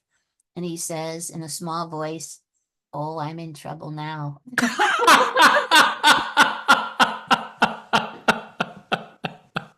They have detention in the afterlife? Jesus Christ. So funny. I'm trying not to laugh at this stuff because it's serious, but it's so funny. Yeah. So Yeah. when we did the LBL, the full LBL, what we learned was prior to the little girl life, he was being encouraged to take on a very challenging life. They said it was time for him to really button up and do some work. And he didn't want to. So he negotiated with them and he said, "Please, please, please, could I just have one more nice, easy life, or simple life?" They finally agreed, but they said, "Okay, but it'll be short." So when he was leaving that car after he died, it started coming back to him. The whole plan was that, oh, this was a short life because I have a challenging life ahead of me. So that's when he went and sat in the forest for 30 years. And he said to me, "I'm going to get my vacation one way or the other." Wow. And you can imagine Smart. the theme, though, that went through the rest of the regression was stubbornness, is what kept him from Yeah. taking advantage of learning. Yeah. Yeah. But Well, and that can serve an entity well. I think having that yeah, strength of will for sure when applied well. good point. And I think that's true with everything. We can use it really well, or we could really let it get in our way. Yeah. Yeah. Right. Yeah, for sure. Wow. Again, great story. Well worth it. Much appreciated. Can we go on and take a look at another passage along similar lines? Let's take a look at something on choosing a new body. This passage involves a soul who chose to incarnate as a super strong Viking man in one incarnation, and then as a physically crippled woman in America the next. And this is from Journey of Souls, I believe. Dr. Newton, Dr. N. What was most important to you about this life you have just recalled as Leth the Viking? S. To experience that magnificent body and the feeling of raw physical power. I have never had another body like that one in all my existence on earth. I was fearless because my body did not react to pain even when wounded. In every respect, it was flawless. I never got sick. Dr. N. Was Leth ever mentally troubled by anything? Was there any emotional sensitivity for you in this life? S. Bursts out laughing. Are you kidding? Never. I lived only for each day. My concerns were not getting enough fighting, plunder, food, drink, and sex. All my feelings were channeled into physical pursuits. What a body. Dr. N. So the body of Leth was your preference as a pure physical extension of sensual feeling? S. Yes, I wanted to experience all body senses to the fullest, nothing more. Dr. N, in your history of body choices, why did you wait 1,000 years between being a physically strong man and a crippled woman? S. Well, of course, I developed a better sense of who I was during the lives in between. I chose to be crippled to gain intellectual concentration. Dr. N, you chose a broken body for this? S. Yes, you see, being unable to walk made me read and study more. I developed my mind and listened to my mind. I learned to communicate well and to write with skill because I wasn't distracted. I was always in bed. Dr. N, was any characteristic about your soul particularly evident in both Ashley and Leth Viking? S, that part of me which craves fiery expression was in both bodies. Dr. N, I want you to go to the moment you were in the process of choosing the life of Ashley. Tell me how you decided on this particular damaged body. S. I picked a family in a well-established, settled part of America.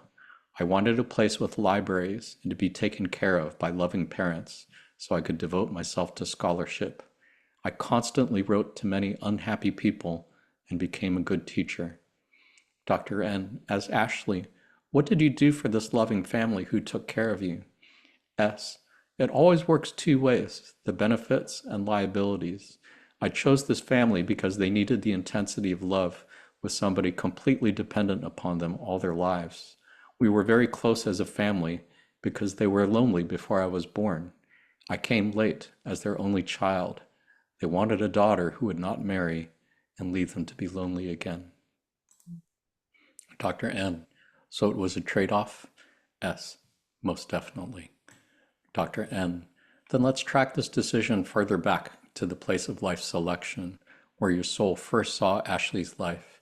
Did you see the details of your carriage accident then? S, of course, but it wasn't an accident. It was supposed to happen. Dr. N, once you came to Earth, who was responsible for the fall? Was it your soul mind or Ashley's biological mind? S, we worked in unison. She was going to be fooling with the carriage door, and I capitalized on that. Dr. N, tell me what was going through your soul mind in the life selection room when you saw the scene of Ashley falling and being injured. S, I thought about how this crippled body could be put to good use. I had some other choices for body injuries, but I preferred this one because I didn't want to have the capability for such movement. Yeah, there's two things that come to my mind instantly from this passage. One is, as we mentioned before, what a great questioner Dr. Newton is. The ability to ask those questions with wisdom and love and compassion in order to get a little bit deeper into this process of trying to understand why this person made the choices they did for incarnation. And then second of all, it sounds very much like Carla Ruckert's story. She, for sure, intentionally, pre-incarnatively chose a body that would have a lot of physical problems in order to force her to focus more on the spiritual life and less on the physical activities. Do you have any thoughts on this, Nance? Any similar stories? Yeah, when I've had physical problems like that and it occurs to me maybe I'm supposed to be focusing more on other things, I'll say, oh, please, please, please, please, don't do this to me. I promise I'll change. Oh, interesting. We always have that. I think in any large event in our life that affects one of our abilities, there's that bargaining. Yeah. Um, Clients are telling me about that all the time and wanting to petition and say, okay, well, if I change now, would it be different? I think of FDR when Quo or Ra, Yeah. you know, Yeah. polio. I imagined, the fight that he probably had going on the inside for a while before he just sort of, accepted it. Yeah. Um, yeah, Interesting. what seems so inconvenient at the least and challenging at the most to us out here from the spirit mind, soul mind just seems to be, a really good idea. Just this is a really good idea. Let's try this. And it's such a simple thought. Um, and yeah, it just changes a lifetime. But like you're saying with Carla, what a magical thing that she developed. Yet, she lived with all of that pain all that time. I mean, that's So, sorry, I might have spaced out on this when you said it before. Have you worked with many clients who do clearly have significant physical disabilities? And are they able to recall through the LBL process why they chose that? the ones I've worked with don't have severe ones in the current life. We have come across it in the past life, although I did have, this was interesting to me early on. I had a woman who had a daughter she asked about who was pretty severely handicapped. Um, and couldn't live on her own at all. And her guide told her that her daughter's soul past was heavily she had difficulty receiving, especially receiving love. And so she decided to choose a body where she had no choice but to receive. What a beautiful lesson. Yeah, and that makes perfect sense. Yeah, I think I've seen many references to things like that in channeling transcripts. Yeah.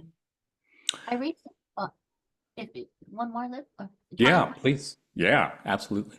Um, Recently worked with a lady. She was in her 70s. Um, she remembered a past life of being a starving young girl, seemed like Edinburgh or something like that. She was just empty, a waif and vacant. That's how far it had gone. And that was where she died. And so when she crosses over, um, it's really hard for her. She's in a vacant mental state for a long time, but that's one of those healing stories that takes a while. But what was so interesting to me is in her current life, she's a retired special needs teacher. And she had told me earlier she works with the most difficult, challenging special needs who can't really do much. But she felt that people never really saw them. And so she wanted to work with them because she saw how special they were and she wanted to engage with that. And I thought, how interesting she described that past life ending. She felt invisible. People walked right by her, no value to anybody, just left her starving on the street. So she felt invisible. So that turns into her gift. She's going to make sure other people don't feel that way. It's also the lesson she was learning in the current time because even though she did well in that area, she said, at home, I'm just invisible. No, she said this before this. No one gives me any credit for anything. Everything works like clockwork. They get all the attention, and I'm just sort of the worker bee in the, doing the drudgery. And so that's what she was working on, that was left over, they said, from Scotland. So how to feel seen, how she could feel seen, right where she was. So isn't that cool? I always love that what we want to learn and what we have to give are usually so interestingly twined together. It's What a such beautiful way to say that. Yeah, and that story is such a perfect example of that. And it does remind me, I mean, Quo and probably Ra have said more than a few times that one of the biggest lessons that many of, not most of us, came to learn by incarnating in this time was how to give love without any expectation of return, anything like that. And that was certainly the case for Carlo, whose parents never acknowledged anything good that she did, that she felt invisible to the extent that she wanted to take her own life. So I'm sure many of us, including viewer watching this, can think of times when they thought, man, I did something really good, and man, I did not get any acknowledgement for that. No thanks from anybody. And just know that that was part of the lesson that we came here to learn. yeah, To yeah, be of service to others, I guess, just for the sake of being of service to others, not so we can graduate or not so we can get yeah. any thanks in return. It's just for the love. Shall we take a look at another passage? This is on something that is referred to as memory triggers.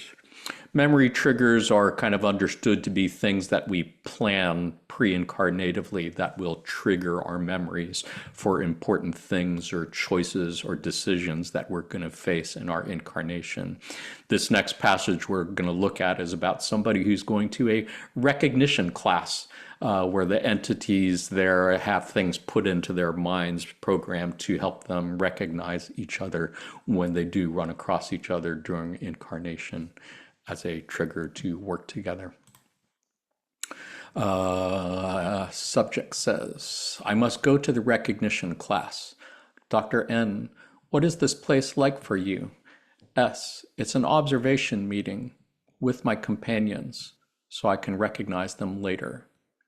Skipping ahead a little bit, this little dotted line means I'm skipping ahead. S, this prompter is assigned to us so we know what we will look for in our next life. The signs are placed in our mind now in order to jog our memories later as humans. Dr. N, what kind of signs? S, flags, markers in the road of life. Dr. N, can you be more specific? S, the road signs kick us into a new direction in life at certain times when something important is supposed to happen, and then we must know the signs to recognize one another too. Dr. N, and this class takes place for souls before each new life? S, naturally, we need to remember the little things.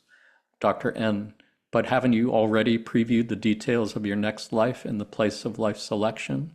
S, that's true, but not the small details. Besides, I didn't know all the people who would be operating with me then. This class is a final review, bringing all of us together. Dr. N, for those of you who will have an impact on each other's lives? S, that's right. It's mainly a prep class because we won't recognize each other at first on Earth. Skipping ahead again. Dr. N, I'm going to call these signs memory triggers. Are you telling me there will be special triggers for each of these people with you? S, that's why we have been brought together. There will be times in my life when these people will appear. I must try to remember some action by them, the way they look, move, talk. Dr. N, and each will trigger a memory for you? S, yeah, and I'm going to miss some. The signs are supposed to click in our memory right away and tell us, oh good, you are here now. Inside us, we can say to ourselves, it's time to work on the next phase. They may seem like insignificant things, but the flags are turning points in our lives. Dr. N, what if people miss these road flags or signs of recognition because, like you said, you forget what the prompter told you? Or what if you choose to ignore your inclinations and take another path? S, pause. We have other choices. They may not be as good. You can be stubborn, but stops. Dr. N, but what? S, with conviction. After this class, we usually don't forget the important signs. Dr. N, why don't our guides just give us the answers we need on Earth? Why all this fooling around with signs to remember things? S, for the same reason we go to Earth without knowing everything in advance. Our soul power grows with what we discover. Sometimes our lessons get resolved pretty fast, usually not. The most interesting part of the road are the turns, and it's best not to ignore the flags in our mind. Skipping ahead again. Dr. N, good. Then tell me about the last sign you were given as the class ended. S, pauses. A silver pendant. I will see it when I'm 7 years old, around the neck of a woman on my street. She always wore it. Dr. N, how does this silver object be a trigger for you? S, abstractly, it shines in the sun to catch my attention. I must remember. Dr. N, in a commanding tone, you have the ability to bring your spiritual and earthly knowledge together. Placing my hand on the subject's forehead, why is the soul of this woman important for you to know? S, I meet her riding my bike out on our street. She smiles. The silver pendant is bright. I ask about it. We become friends. Then what? S, wistfully, I will know her only a short time before we move, but it is enough. She'll read to me and talk to me about life and teach me the importance of respecting others. I think that's what it says. Again, there's something on my screen that's blocking the last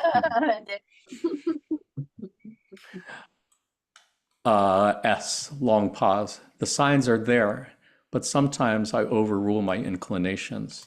There are times in my lives when I change directions because of too much thinking and analysis, or I do nothing for the same reasons. Dr. N, so you might do something other than what was planned in the spirit world? S, yeah, and it may not work out as well, but we have the right to miss the red flags. That was from Journey of Souls, and I wanted to add this little passage from Quo. This was on April 1st, 2006, and Quo said, when you and your higher self plan an incarnation, You are redundant in your planning. You have not one or two or three possibilities, but virtually endless possibilities lined up, so that if one straight road to Rome does not avail, the next straightest road, with a little kink in it and a little curve there, comes up. And if you stray off that road, another comes up. They all lead to Rome. Super helpful, I think, to realize. I like the word redundant. It doesn't matter. Again, it doesn't matter which fork in the road you take. They're all going to get you there eventually. Everything that you plan to learn in this incarnation will be there every step of the way, whatever path you take towards the end. Again, I just find that super inspiring. And I love this part at the top of the previous page where Dr. Newton asks, why don't you guys just give us all the answers we need instead of fucking around with these memory triggers? He's saying, because we need to learn. We need to make those choices for ourselves. I think that's just such a beautiful thing that is so law of one for sure. Any Sure. thoughts, Nancy, on anything? I love all this recognition class stuff. I mean, the first time I read it, I just remember thinking, you mean like 40 years ago, I said, I'm going to see that, walking down the road. That just blew my mind when I first read that. But I love it. And it's fun, I think, for each of us to go back through our life and think about what were those things maybe in our life that we picked up on, sometimes didn't pick up on. But yeah, at the time you might think was a little bit of a weird obsession, but you think, God, that's just so interesting to me, or for me, it's often voices. I think I must have had a class in voices because I'll hear a certain voice, a new one, and I'll think, oh, antennas are up. Oh, fascinating. Yeah. That reminds me of the next passage that I think we're going to look at. So, have you had many clients talk to you about things that we might describe as memory triggers? Any good stories? I don't remember any at the moment. I didn't prepare for that one. Okay. Oh well. You and I think, had an interesting meeting because you and I only met like maybe a month ago or something like that. And that was because you emailed me through Seattle Law of One Gmail address. And that's where you told me that you had worked with the Newton Institute at the time that I just happened to be working on this very podcast episode. So it was very synchronistic, I think, the way two of us connected. And I'm sure in our post-incarnation reviews we'll come up and remember, oh, yeah, of course. That was the trigger. When you saw my podcast, that's when you were going to reach out and connect. And that's when we were going to do this Well, and thing. I'd heard you mention Michael Newton's work, and because I'm a watcher of your podcasts, um, but I don't know, whatever, life. I'm busy. I always thought, well, maybe I should say I do that, and then just finally one day I said, okay, just say, all right. You wanted to tell him how much you liked such and such, so go ahead, just tell him you do that. Must have been pre-incarnatively planned because, yeah, the timing on it was just perfect. And I'm so thankful again that you reached out. Took a little bit of courage to do that, I think. So I appreciate your doing that and hope, obviously, that we'll stay in touch. And viewer who are watching this, yeah, feel free. If you have any good experiences that might be helpful to our podcast viewers, then yeah, email me at seattlelaw1@gmail.com and we can do a Zoom chat and talk about it and see if we want to do something with that. Always. Anything else want to add before we take a look at something else? Don't think so. Speaking of voices as memory triggers, let's take a look at a couple passages on what we often refer to as soulmates. This is from Journey of Souls, and Dr. Newton says, okay, now tell me what is the most important recognition sign you will remember from this prep class? S. Melinda's laugh. Dr. N. Who is Melinda? S. My wife to be. Dr. N. What is there to remember about Melinda's laugh? S. When we meet, her laugh is going to sound like tiny bells, chimes. I really can't describe it to you. Then the scent of her perfume when we first dance, a familiar fragrance. her eyes. Dr. N, so you're actually given more than one trigger for your soulmate? Yes. Yes. I'm so dense. I guess I thought the prompters thought I needed more clues. I didn't want to make a mistake when I met the right person. Dr. N, what is supposed to trigger her recognition of you? S, grins. My big ears, stepping on her toes, dancing what we feel when we first hold each other. What a beautiful story. You know, the thought that crosses my mind oftentimes is reading this is, I don't know, did somebody make all this up? Is this like really legitimate? And it's like, I don't know. If somebody made this up, they deserve a Pulitzer Prize for making it up because I just love these stories. I love the idea that the woman's laugh somehow triggers in him. To him, it sounds like tiny bells or chimes. And what a beautiful thing. Any thoughts on it? Is your thing with voices anything like this? Yeah, oh, I've had it to where I remember one man who was so significant in my life. When I first heard his voice, it was like I was a cartoon character. I thought my heartbeat was going like this, and I actually put a notebook in front of my chest because I thought people could see it. And my heartbeat was so loud, I couldn't hear anything. So yeah, I've had that. Um, um, what was I gonna say though? I got distracted from that. I'm still thinking of the visual of your heart, like doing the thing in I the mean, that's cartoons. how Yeah, it felt that real that I actually had to hide my chest area. um, that's so beautiful.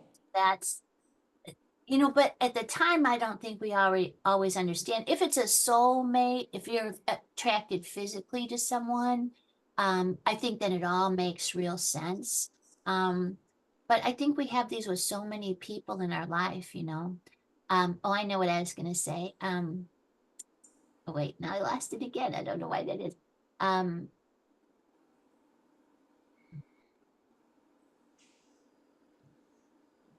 okay, I lost it. Sorry. Okay. If it was meant to be, it would be there. If not, it's okay. Maybe that was not meant to share at this time with the whole world watching on the internet. Or it might come back to you later. As long as we're talking about soulmates, let's take a look at a passage from Quo on the subject of soulmates. This is from July 31st, 2007, and this has been edited for brevity. Quo said, "We find that in our opinion, the term soulmate is very misleading, for it suggests that out of all the world, there is only one entity who matches your temperament, personality, and desire to serve. In fact, every entity with whom you come in contact is potentially a soulmate. Indeed, many of you have incarnated into groups of those with whom you have incarnated again and again to be of service on planet Earth, and indeed for many wanderers on other planets as well. The idea of one soulmate is a romantic myth which stems from the yearning of the soul, the heart, and the personality for the opportunity to love completely and to be loved completely. We can assure you that potential exists between any two people who come to the Creator on bended knee and who ask that the Creator be part of their companionship, and that the companionship be more than a simple mating of mind and bodies.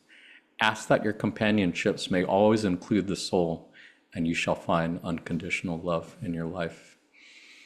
I just find that passage so beautiful and so inspiring and encouraging, I hope, for anyone who has not found a mate yet, and maybe for someone who is looking for what they might refer to as a soulmate. In spite of what we read from the previous thing about the laugh being a memory trigger for that Right. one person that you're supposed to meet. I love the idea that anyone you come into contact is potentially soulmate.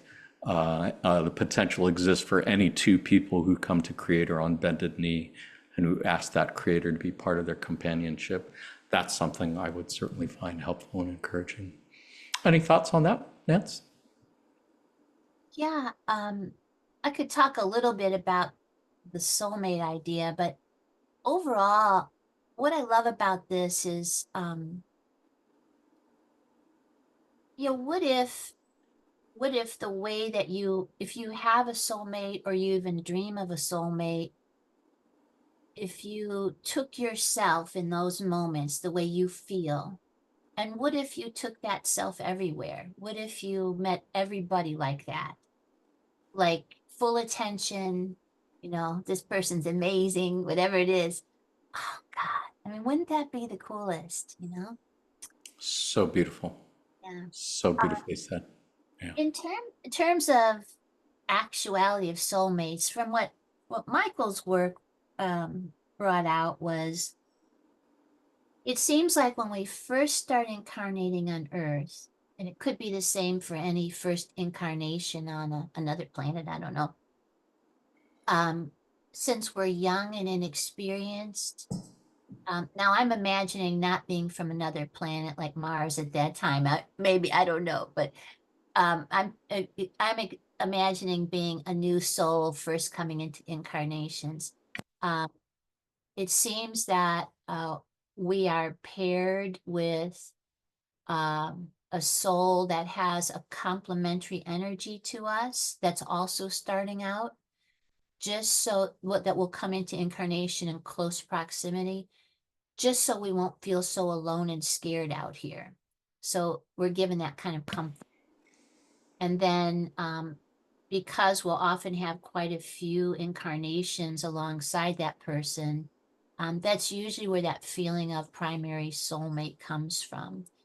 Um, Michael's work brought out from his clients that as we mature and we sort of move into an intermediately experienced soul, that primary soulmate is withheld from our incarnations little by little by little, or dropped at a far proximity, or there and gone, um, because that would make life more challenging for us.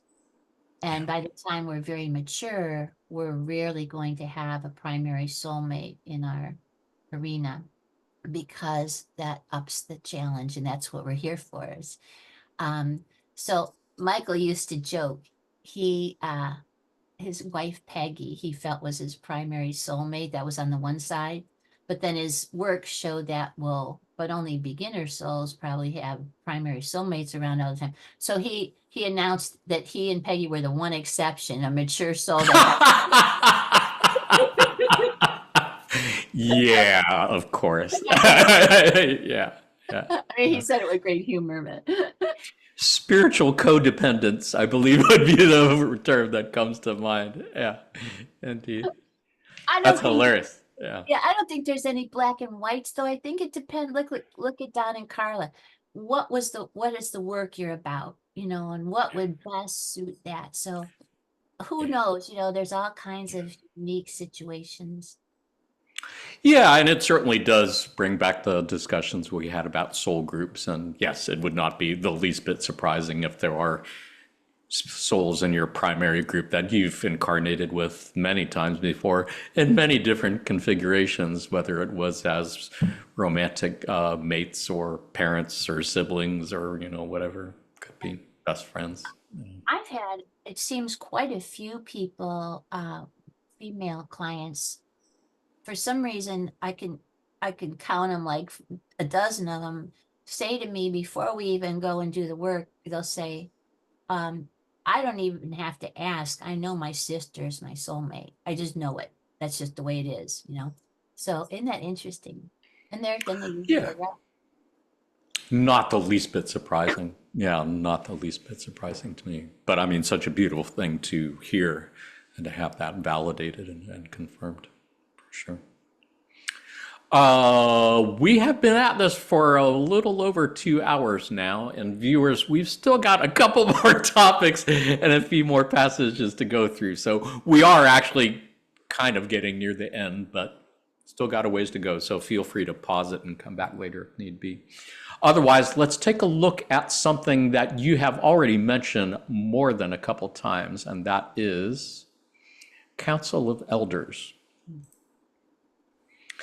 This is from Journey of Souls, and this particular subject says, "My guide Magra escorts me to a soft white space, which is like being in a cloud-filled enclosure.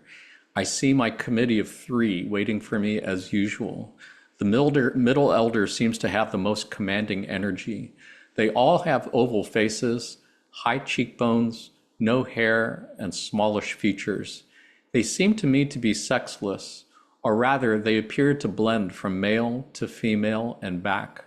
I feel calm. The atmosphere is formal, but not unfriendly. Each in turn asks me questions in a gentle way. The elders are all knowing about my entire span of lives, but they are not as directive as one might think. They want my input to assess my motivations and the strength of my resolve towards working in new body. I'm sure they have had a hand in the body choices I was given for the life to come, because I feel they are skilled strategists in life selection. The committee wants me to honor my contract. They stress the benefits of persistence and holding to my values under adversity. I often give in too easily to anger, and they remind me of this while reviewing my past actions and reactions towards events and people.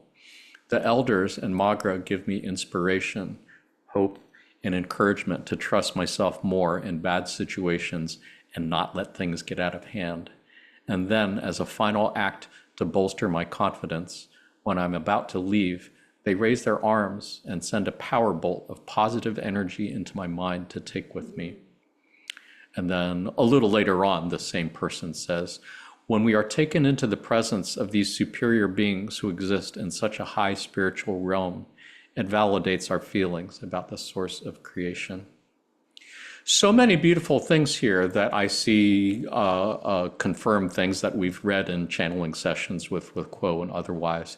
That committee of three, for one thing, at the top reminds me that it has been said more than a few times that every incarnated soul, whether they feel worthy of it or not, has three spirit guides, one male, one female, and one androgynous. And I do see that kind of alluded to here in terms of them kind of blending back and forth from male to female, and there being a group of three about them, I just think is super interesting. And yeah, the whole part about holding on to your values under adversity, that does seem to be a running theme that's talked about a lot in channeling sessions with Quo, that each of us have been brought here to learn how to be our truest selves in spite of overwhelming resistance from our family or friends or surrounding society, that we really have to test ourselves against adversity. Any thoughts on anything here, Nance? Yeah, I think, Jonathan, that committee of three, I think in this context is separate from the guide or the three guides. Usually, as Magras is this person's guide escorting them to this meeting. And when a client uses the word elder, sometimes they'll say old ones, something similar. Some people say ancient ones. So there's a real feeling of some different kind of energy from with your guide. I mean, the guide is definitely I can't say it's actually authority. There's respect. But there's a part of the guide relationship where it's like that, I love you, man. There's some kind of that kind of magnanimous energy. Not so much when people meet the elders. That makes sense. I can see that. Yeah. Some Yeah. people are even a little scared to go to the elder meeting. They get Right. nervous. Right. Once they're there, they relax. And it's not always three. It depends in between each life. Often it's six or eight or I found the same thing. The one in the middle is sort of the spokesperson, but they don't always go back and forth morphing male, female. Yeah. But they're all very unique. What's cool is once we get the main message from the spokesperson, so we know what the topic is, then we'll go and focus on each individual elder, which until that point are sort of blobby, vaguey things. And then when you focus your attention, they'll come into focus. So each one of the elders will be there to talk about a part of yourself. And they'll be representing that part of yourself. Oh, Sometimes interesting. it's so cool. And they'll wear things like they'll wear headdresses, jewelry, have a Talk about the crow. medallions. I skipped over that part. I don't Yeah, have any passages, I don't have any pictures, but I know in one of those books it has been said that often the Council of Elders are wearing medallions with particular symbols of significance. Can you yeah. talk about that a little bit?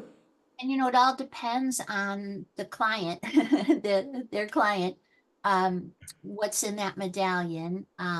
Like with the lady coming from the Jewish life, it was the Jewish Star of David on all of them, Right, because they wanted to remind her of the bravery she showed in that life. And that'd be right, nice forward. right. But a lot of times it's a gemstone for a lot of people. And Hmm. so we have to ask what it is about that gemstone, and it's completely different for every person. Oh, Um, interesting. and so like um I was just reading over that story I mentioned with the guy who was the slave and the Nazi soldier. So when he got to his council, oh, one cool thing that happened there, he would stare at them and he said they were all white statues and they wouldn't move. And so as we played with that, he realizes when he relaxed, they all come to life. And when he would stare hard and try to make it happen, they'd all go statue. And that was a Oh, wow. message for him in his current life, that he would know when everything goes stale with no life, it's because he's forcing it to happen and to back off, you know. But Oh, like fascinating. yeah, isn't it? But say one of them was wearing like a Ramses gold headpiece, and he was there to talk to him about, I think he said something like fancy nothingness, like again, trying to be at the top of the pyramid, at the apex. Um, and he said it really doesn't. So the same message is given in all these different ways along the route. He said it really didn't matter. Fascinating. Then another one had a crow on his shoulder. And the client says, that's because I'm critical of myself. I keep pecking and pecking and pecking. That's hilarious. Like you That's said so cool. before, he also said, though, like you mentioned before, he doesn't have to get rid of being critical. He could use that, but he needs to learn how to control it, when to use it. So each council member is like that. It's just so fascinating. So we'll go look through each one, and when we're done, then we'll go back to the middle person and just ask if, if we've have this is what we think we've learned. Are we correct? Right, right. So Beautiful stories. Thank you so much for sharing. I do have one other passage to look at from here. Shall we take a look at that one? This is also about the Council of Elders, but a different subject, different story. Here, Dr. N says, what kind of thoughts do you pick up then from the chairman who seems to be running things? S. He doesn't want me to feel the wise ones are so superior that I can't talk to them. This meeting is for me. Then he says, how do you feel about your progress since we saw you last? Did you learn anything new we can talk about? Pause. This is the way these meetings open. They want to hear what I have to say. Dr. N. Do you feel more relaxed now? S. Yeah. Dr. N. Give me an idea of how things proceed from here. S. Pause. We start with what I did right. I had a successful company which employed many people in my past life. I'm turning this over in my mind. I want to make a good impression by telling them about my charity contributions, my good acts. Pause. Then things drift into the way I ran my company, my inability to avoid conflicts, disagreements, and anger with my employees. Subject grows agitated. It's so frustrating, and I'm working on this. But then he stops. Dr. N, please go on. Does your guide assist you in any way with this? S. My guide Joaquin speaks from behind me. He sums up the main parts of my life and my objectives to contribute to society by employing people during the Depression. Dr. N, sounds good to me. Are you happy with the manner in which Joaquin is presenting you to the wise ones? S, well, yes.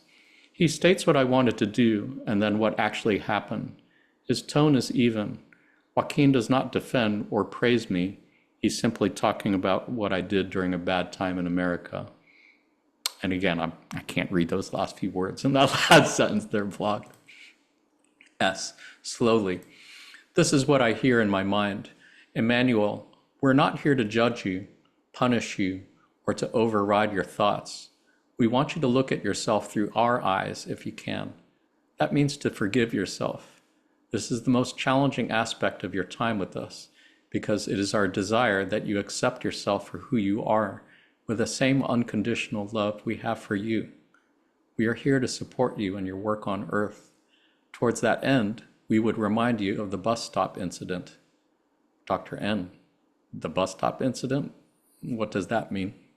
S, pause. I was confused myself when he said it. I looked back at Joaquin for assistance. Dr. N, explain what happens then, Emmanuel. S, the wise one in the center.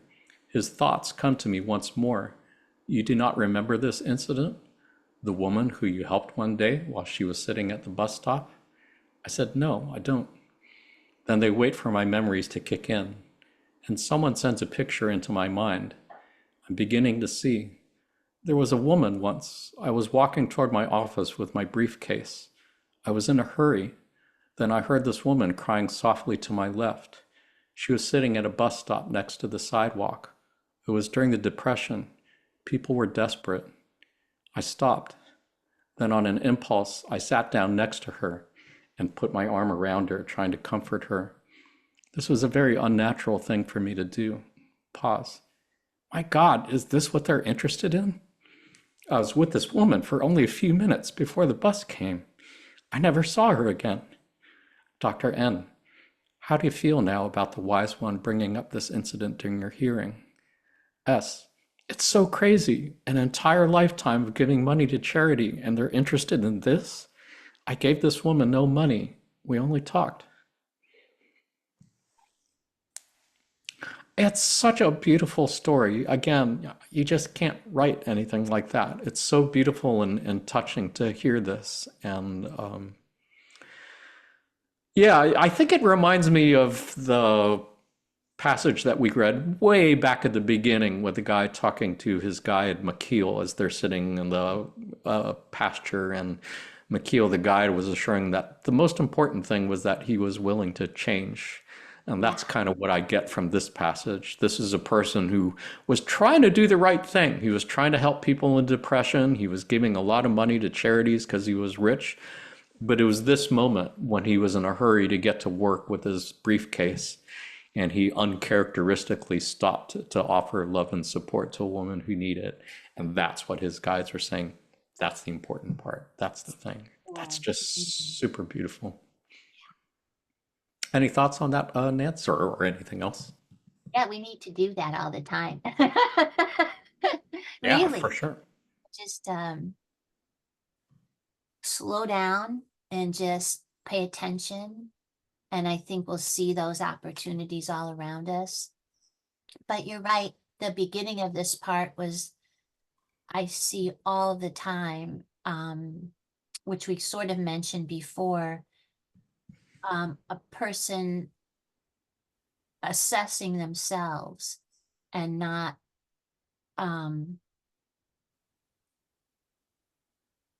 but not seeing what they really did that was good. Sometimes they can see what they other things and they're actually inaccurate, like this guy. But this happens all the time. They miss what their actual gifts were that they were giving people. I had a fellow the other day who was in a past where he was a farmer and planted everything. Locusts came, took it to the ground, and they made it. They had put enough aside to replant, but he was so devastated, and felt like such a failure that even though they made it through, he just held on to that his whole life, brought that into this life to try to work through. He had a series of different careers, never lasted more than a handful of years, felt like a total failure.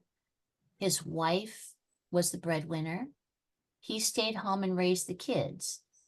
In his mind, he was a failure. And so when he got to talk to his guide,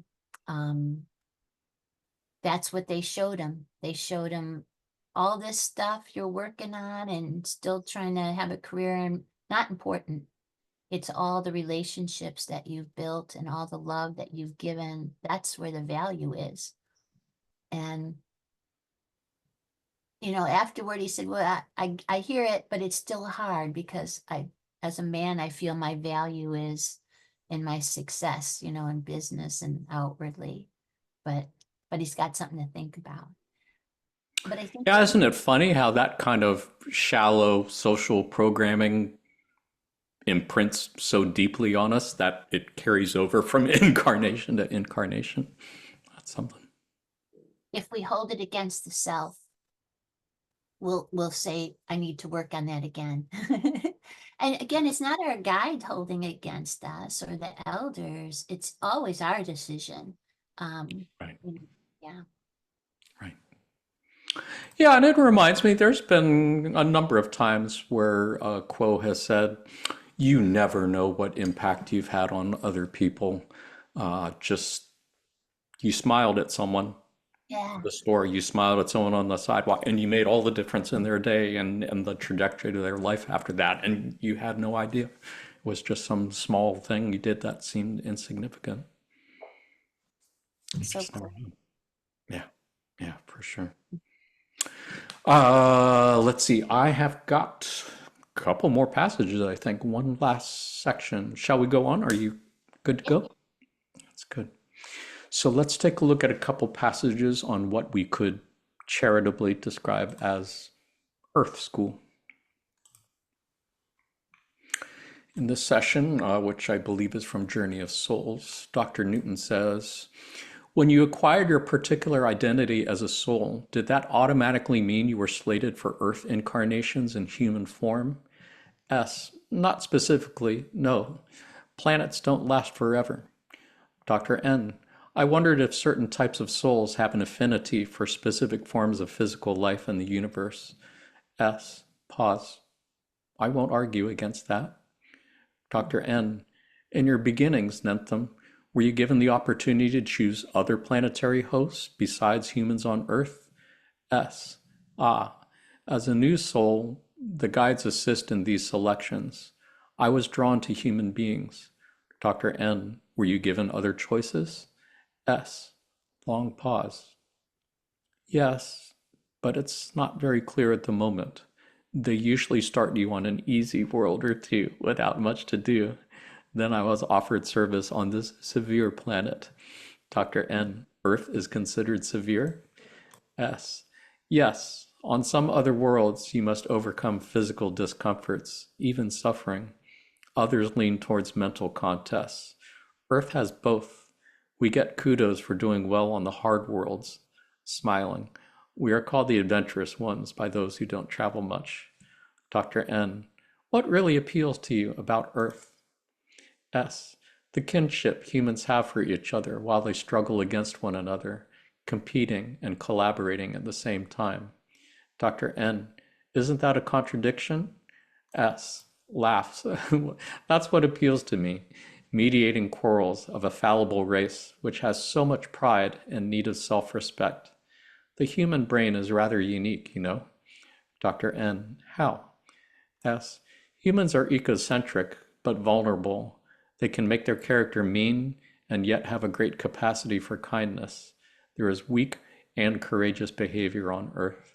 It's always a push me, pull you tug of war going on with human values. This diversity suits my soul. Dr. N. What are some of the other things about human hosts which might appeal to the souls who are sent to Earth? S.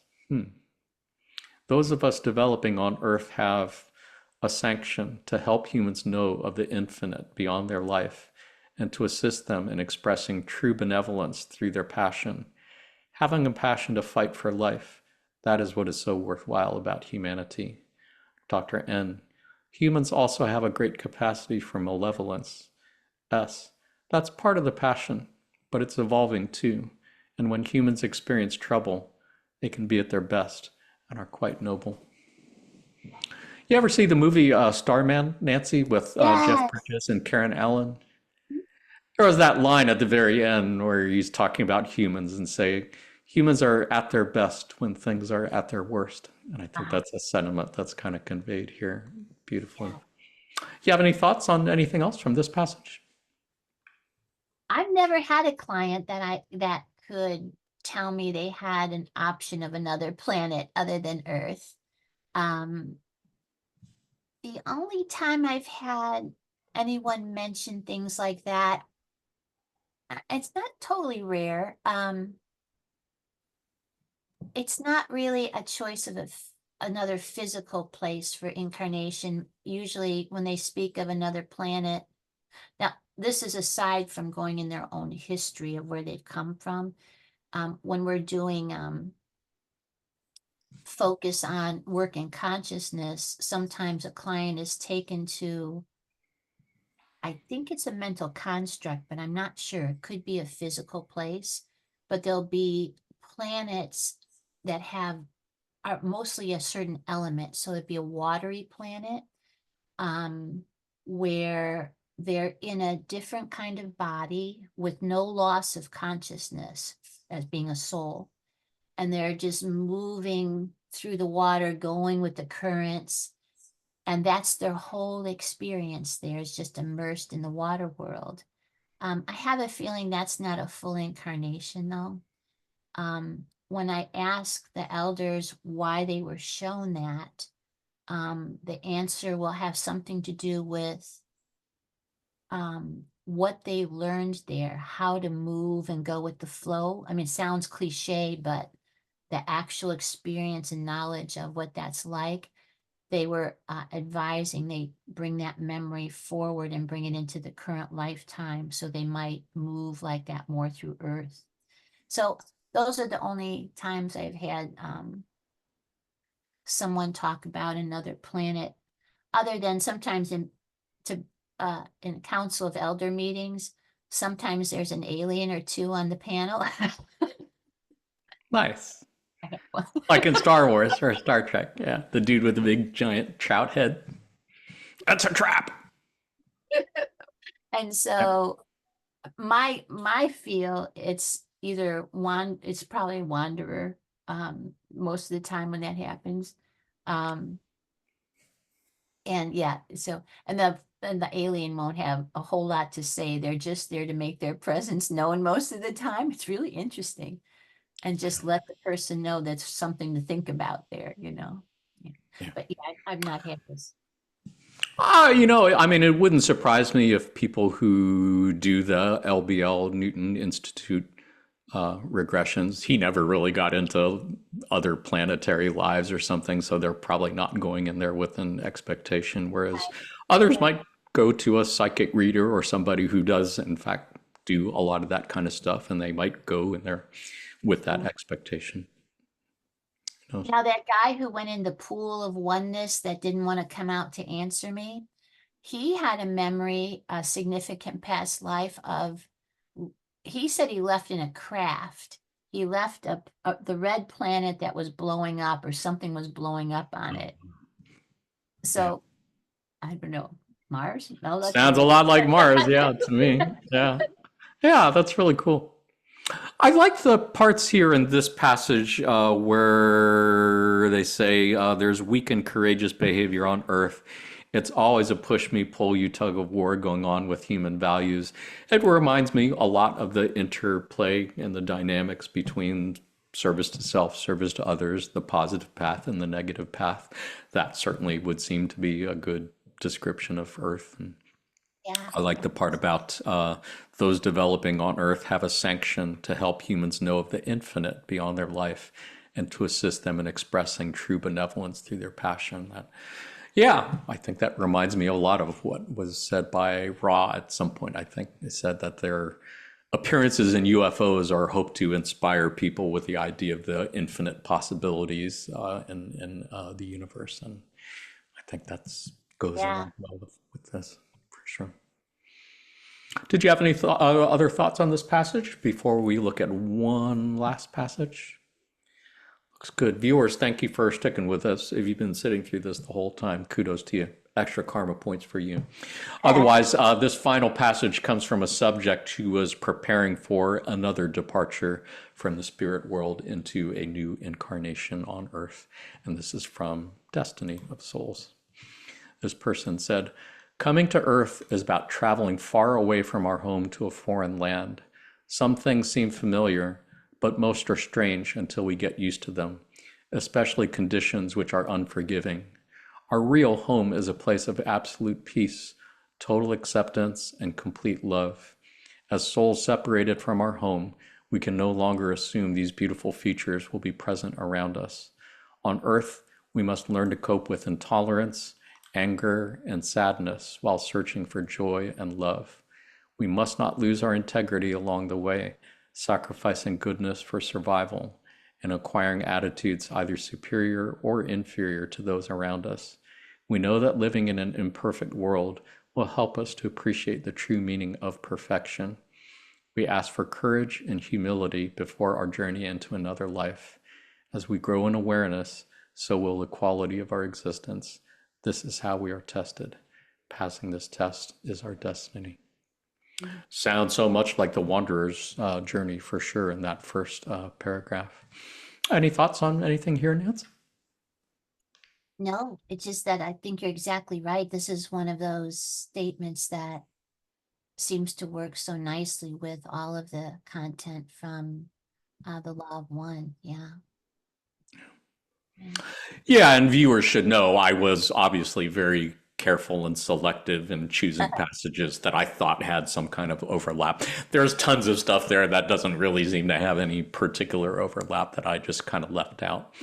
But the books are beautiful, and I really highly encourage anyone, if you have enjoyed what you've seen here, yes, there is lots more great stuff to see in both of those books. As well as Wisdom of Souls, which was a book which was put together after Dr. Newton's passing by his students, another beautiful collection. And I think there's another one about Life Between Lives where Dr. Newton really shared a little bit more of the details on how to do LBL and so on. The one where he talks about how to do it. Right. And then this is stories written and edited, written by students of Michael's and then edited by Michael. Oh, wow. I don't think I saw that one. Thank you Um, for sharing that. this is like a book. It's like Journey, but since each chapter is written by a different regressionist, it has a different flavor. It's like short stories, but it's all one LBL case. Each one submits, so it's good, very good. Nice. Thank you for sharing those. Much appreciated. And viewers, yes, encourage you to go to thriftbooks.com and get any of those books you might be interested. If you don't feel like funding Jeff Bezos' private goddamn space program, feel free to go to Thrift Books. That's where I get all my books from. Otherwise, thank you as always for everything here, Nance. I think we are ready to wrap it up. So where do we go from here? What are some takeaway lessons that might hope to remember from our 2+ hour discussion here? I think I can think of 7. First of all, know that however difficult your life has been so far, all of that trauma will be healed and you will be made whole again. Just be ready for it and be receptive for it when it happens. And 2, yeah, think about who's in your soul group. Consider the possibility that people in your family, social circles are indeed entities that you have incarnated with before. And think about what you can do this time. That'll give you some good stories to talk about afterwards. And 3, yeah, think about what did you come here to learn? I think it would be fair to say that everyone who came here had certain lessons that they came here to learn. According to the Law of One, a lot about balancing energies of love and wisdom. So think about those recurring patterns in your life and what you can do to progress, continue. Fourth, remember that you will review this incarnation and you will plan for the next. So think about it while you're here. Think about what you can do to have a good post-incarnation review when you're there. And remember that everything in this incarnation was indeed carefully planned from the very beginning to the very end. And that there's nothing you can do that would be a mistake. There's no wrong choices. Everything is perfect. And that anyone can be your soulmate if you're looking for a soulmate. And lastly, it's going to feel like you never left when you get back. Hard to believe. Nancy, do you have any takeaway lessons of your own you'd like to add? Any last thoughts, reflections on the subject? Just generally what I keep absorbing from the work is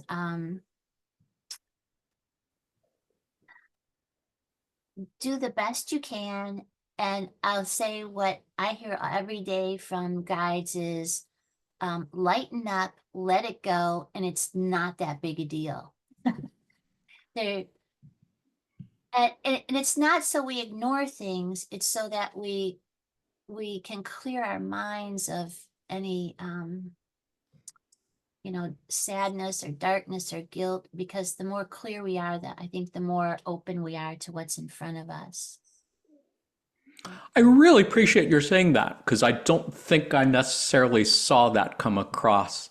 But yes, I have heard Quo say that many, many times, exactly that kind of thing of lighten up and be merry, and that things that seem super intense, serious now will not seem so after you leave. But yeah, that is part of the lessons I think we came here to learn, how to choose love over fear and not let ourselves get caught up in the many things that we have good, legitimate reasons, I think, to feel fear about on a surface level. I think that's the intensity of Earth is there is a focal point, if we can find it. We are here to do some work, and yet we're here to keep our mind light and open about it. That's a big ask, but that's Yeah, yeah, big ass for sure. Yeah, well said. It's been a joy. I should probably invite you, Nancy, for any of our viewers who maybe want to get in touch with you to do a LBL regression, or maybe to do an LBL regression through the Newton Institute. Any suggestions how they could do that? How to contact you or the Newton Institute? yes. I only do them in person unless I know the client really well. Then I'll do online. Um, I'm at well, Don't feel like you need to share your personal private email here. If you want, viewers who want can contact me and then I'll get the information yeah. to you. And then other than that, if you want to find someone in your locality, there is a find a therapist page on the Newton Institute. Well, my information is there too, on the Newton Institute website. That would probably be the best thing. Just Google up Newton Institute. You'll find the website. And then, yeah, would it be fair to say there are LBL practitioners in pretty much every state Yeah, in and around the the US world. and around the world? Yeah. So much appreciated. Well, as you know, we didn't invite you here just to talk about Dr. Michael Newton's work. We did invite you here for other reasons. So, viewers, I did want you to know that if you enjoyed learning about Dr. Michael Newton's work here, we did do a podcast on episode on reincarnation, where we actually did also make many more references to Dr. Newton's work, as well as an episode on death, where also had many references to the work. So, encourage you to check that out. And yes, it is true. Nance, we do have one more item in business to take care of, and that, of course, is your pop quiz. Pop quiz, of course, is something we like to do at the end of our podcast episodes, just to end our otherwise serious discussions on a light note and have some fun, and maybe look for law of one connections in pop culture. So since today's episode was about what happens after you die, it seems only fitting that we should have a pop quiz on movies about the afterlife, specifically these four movies on the screen. Do you know any of these, Nancy? Are you a moviegoer? Have you seen any of these? I know two of them. Which two? Well, Ghost, and what was that? Is that Defending Your Life? Or is that right? Yeah, Defending Your Life? Yeah, it's been a long time, but I loved it, I remember. I don't know the Oh, other two, the animated. nice. Yeah. If you know Defending Your Life, that's great. It did not get a whole lot of publicity. I don't meet a lot of people who have seen it, but hilarious movie from Albert Brooks with lots of fun stuff that is very much about post-incarnation reviews and a lot of stuff that we've talked about here. The other two are Pixar movies, which I think are probably pretty well known to folks who see movies and Pixar movies in particular, and they are about the afterlife. So today I'm going to ask you 4 questions about these 4 movies, see how many you can answer correct. Viewer who are watching this at some time later, go ahead and say your answers out loud. We can hear you through time space. As always, points don't matter. If you had fun, you won. If you learned something new and interesting about movies that you might want to see, you won as well. Are you ready for your first question? Yes. Your first question is on one of the movies that you did not see, and that is the Pixar movie on Soul. It's about a musician, I'm guessing in New Orleans, who is a middle school music teacher who gets a big break to play with one of his jazz idols, but dies on the day that he gets the I think I audition. saw this. Yeah. Okay, go ahead. It's a great movie, yes. So the question is, who was Pixar Studios' first choice to play the role of Joe Gardner in Soul? Was it A, Anthony Mackie, B, Chadwick Boseman, C, Michael B. Jordan, or D, Jamie Foxx? Gosh.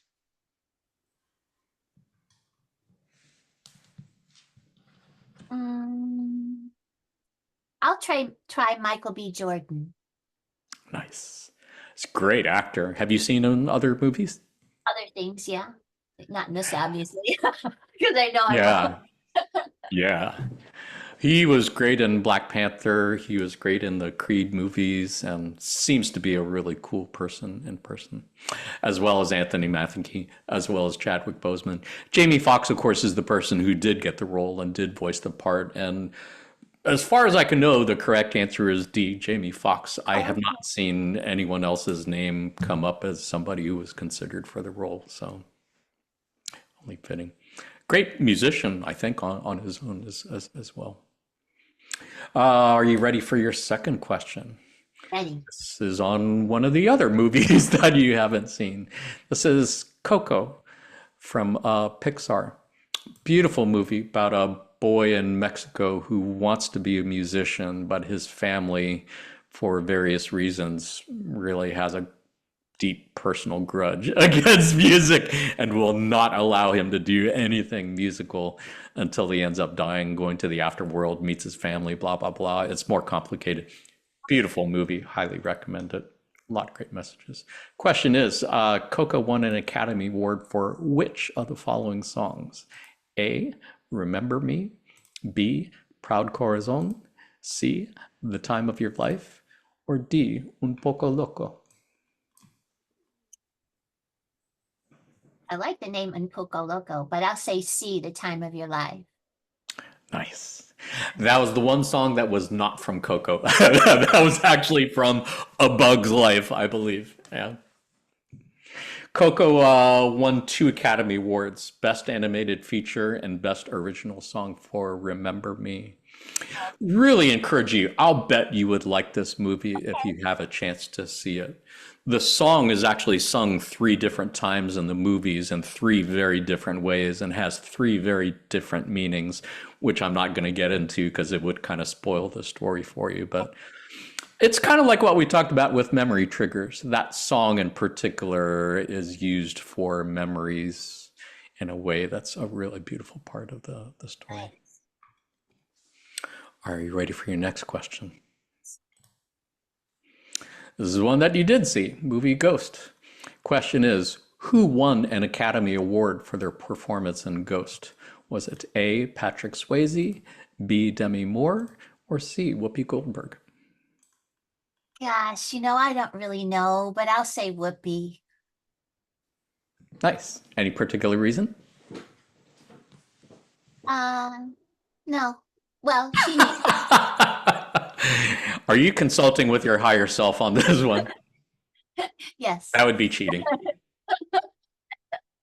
I don't think so. No. Well, you're correct. Yeah, Oh, indeed. okay. Whoopi Goldberg did indeed won an Academy Award for this for her performance as the psychic Oda Mae Brown in the movie Ghost. So you did see this movie. Did like it? Oh, yeah. Yeah, I'm sure I saw it more than once. It's been a long time too, though. Yeah. Yeah, I liked it a lot. Beautiful story. Beautiful story that is very much about love, I think. Patrick Swayze, I believe, plays a person who's murdered, and his wife, Demi Moore, of course, is grieving. And one of the recurring themes is he was never able to tell her that he loved her. And Mm. it's only going through this difficult experience that he learns to do that. And Oda Mae plays a woman, or Whoopi Goldberg plays a woman who's pretending to be a medium and basically scamming people. But as it turns out, she's able to hear Patrick Swayze and is serves as a catalyst for awakening her actual abilities as a psychic, as a medium. Great movie. I believe Whoopi Goldberg is one of 33 performers who have won EGOTs, both Emmy, a Grammy, an Oscar, and a Tony Award for her work, which is pretty Nice. impressive. Ready for your last question? From one of our favorite movies, apparently. Defending Your Life. The actor who played Albert Brooks's Afterlife supervisor in Defending Your Life also played a similar role in which movie? Was it A, Men in Black, B, Dodgeball, or C, The Man Who Fell to Earth? This I do not know. Let's see. Do you remember the guy who played his supervisor No, or his lawyer in the movie? no. That's why I Oh, was looking to see if your picture had a picture of him on there, but you don't. no, I wouldn't do that. I've been doing pop quizzes for a while. I would not make a rookie error like that. So this will be a wild guess. Yeah. I'm trying to gonna go time period. I don't know. He might be too old in Men in Black. I don't- How about The Man Who Fell to Earth? Nice. You are one third correct. The correct answer is all of the above. Oh, Well done, viewer, who got that one correct. Yeah, Rip Torn. He was played the Zed character in the Men in Black movies. He played Patches O'Houlihan in the Dodgeball movie, and I can't remember what his name was in The Man Who Fell to Earth, the old 1970s movie featuring David Bowie as the Man Who Fell to Earth. But yeah, hilarious actor, great character, and he plays a pretty similar kind of character as Albert's supervisor or his lawyer, where he actually has to defend his life and convince the judge that he has overcome his fears and is ready to move on to the next level. nice.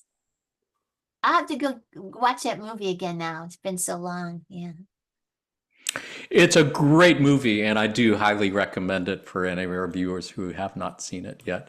Albert Brooks, of course, was in broadcast news. He was the voice of Nemo's dad in Finding Nemo, and he's just a great comic actor. And I think this was basically his idea in his movie, and he plays that character really well. And there's scenes where he doesn't get to go to heaven. He's not in hell. He's in this place called Judgment City, where he has to review his previous incarnations with his spirit guides, I guess, as well. And there's a scene where they go to this place where they're looking at screens and they can see their previous incarnations, which is hilarious as well.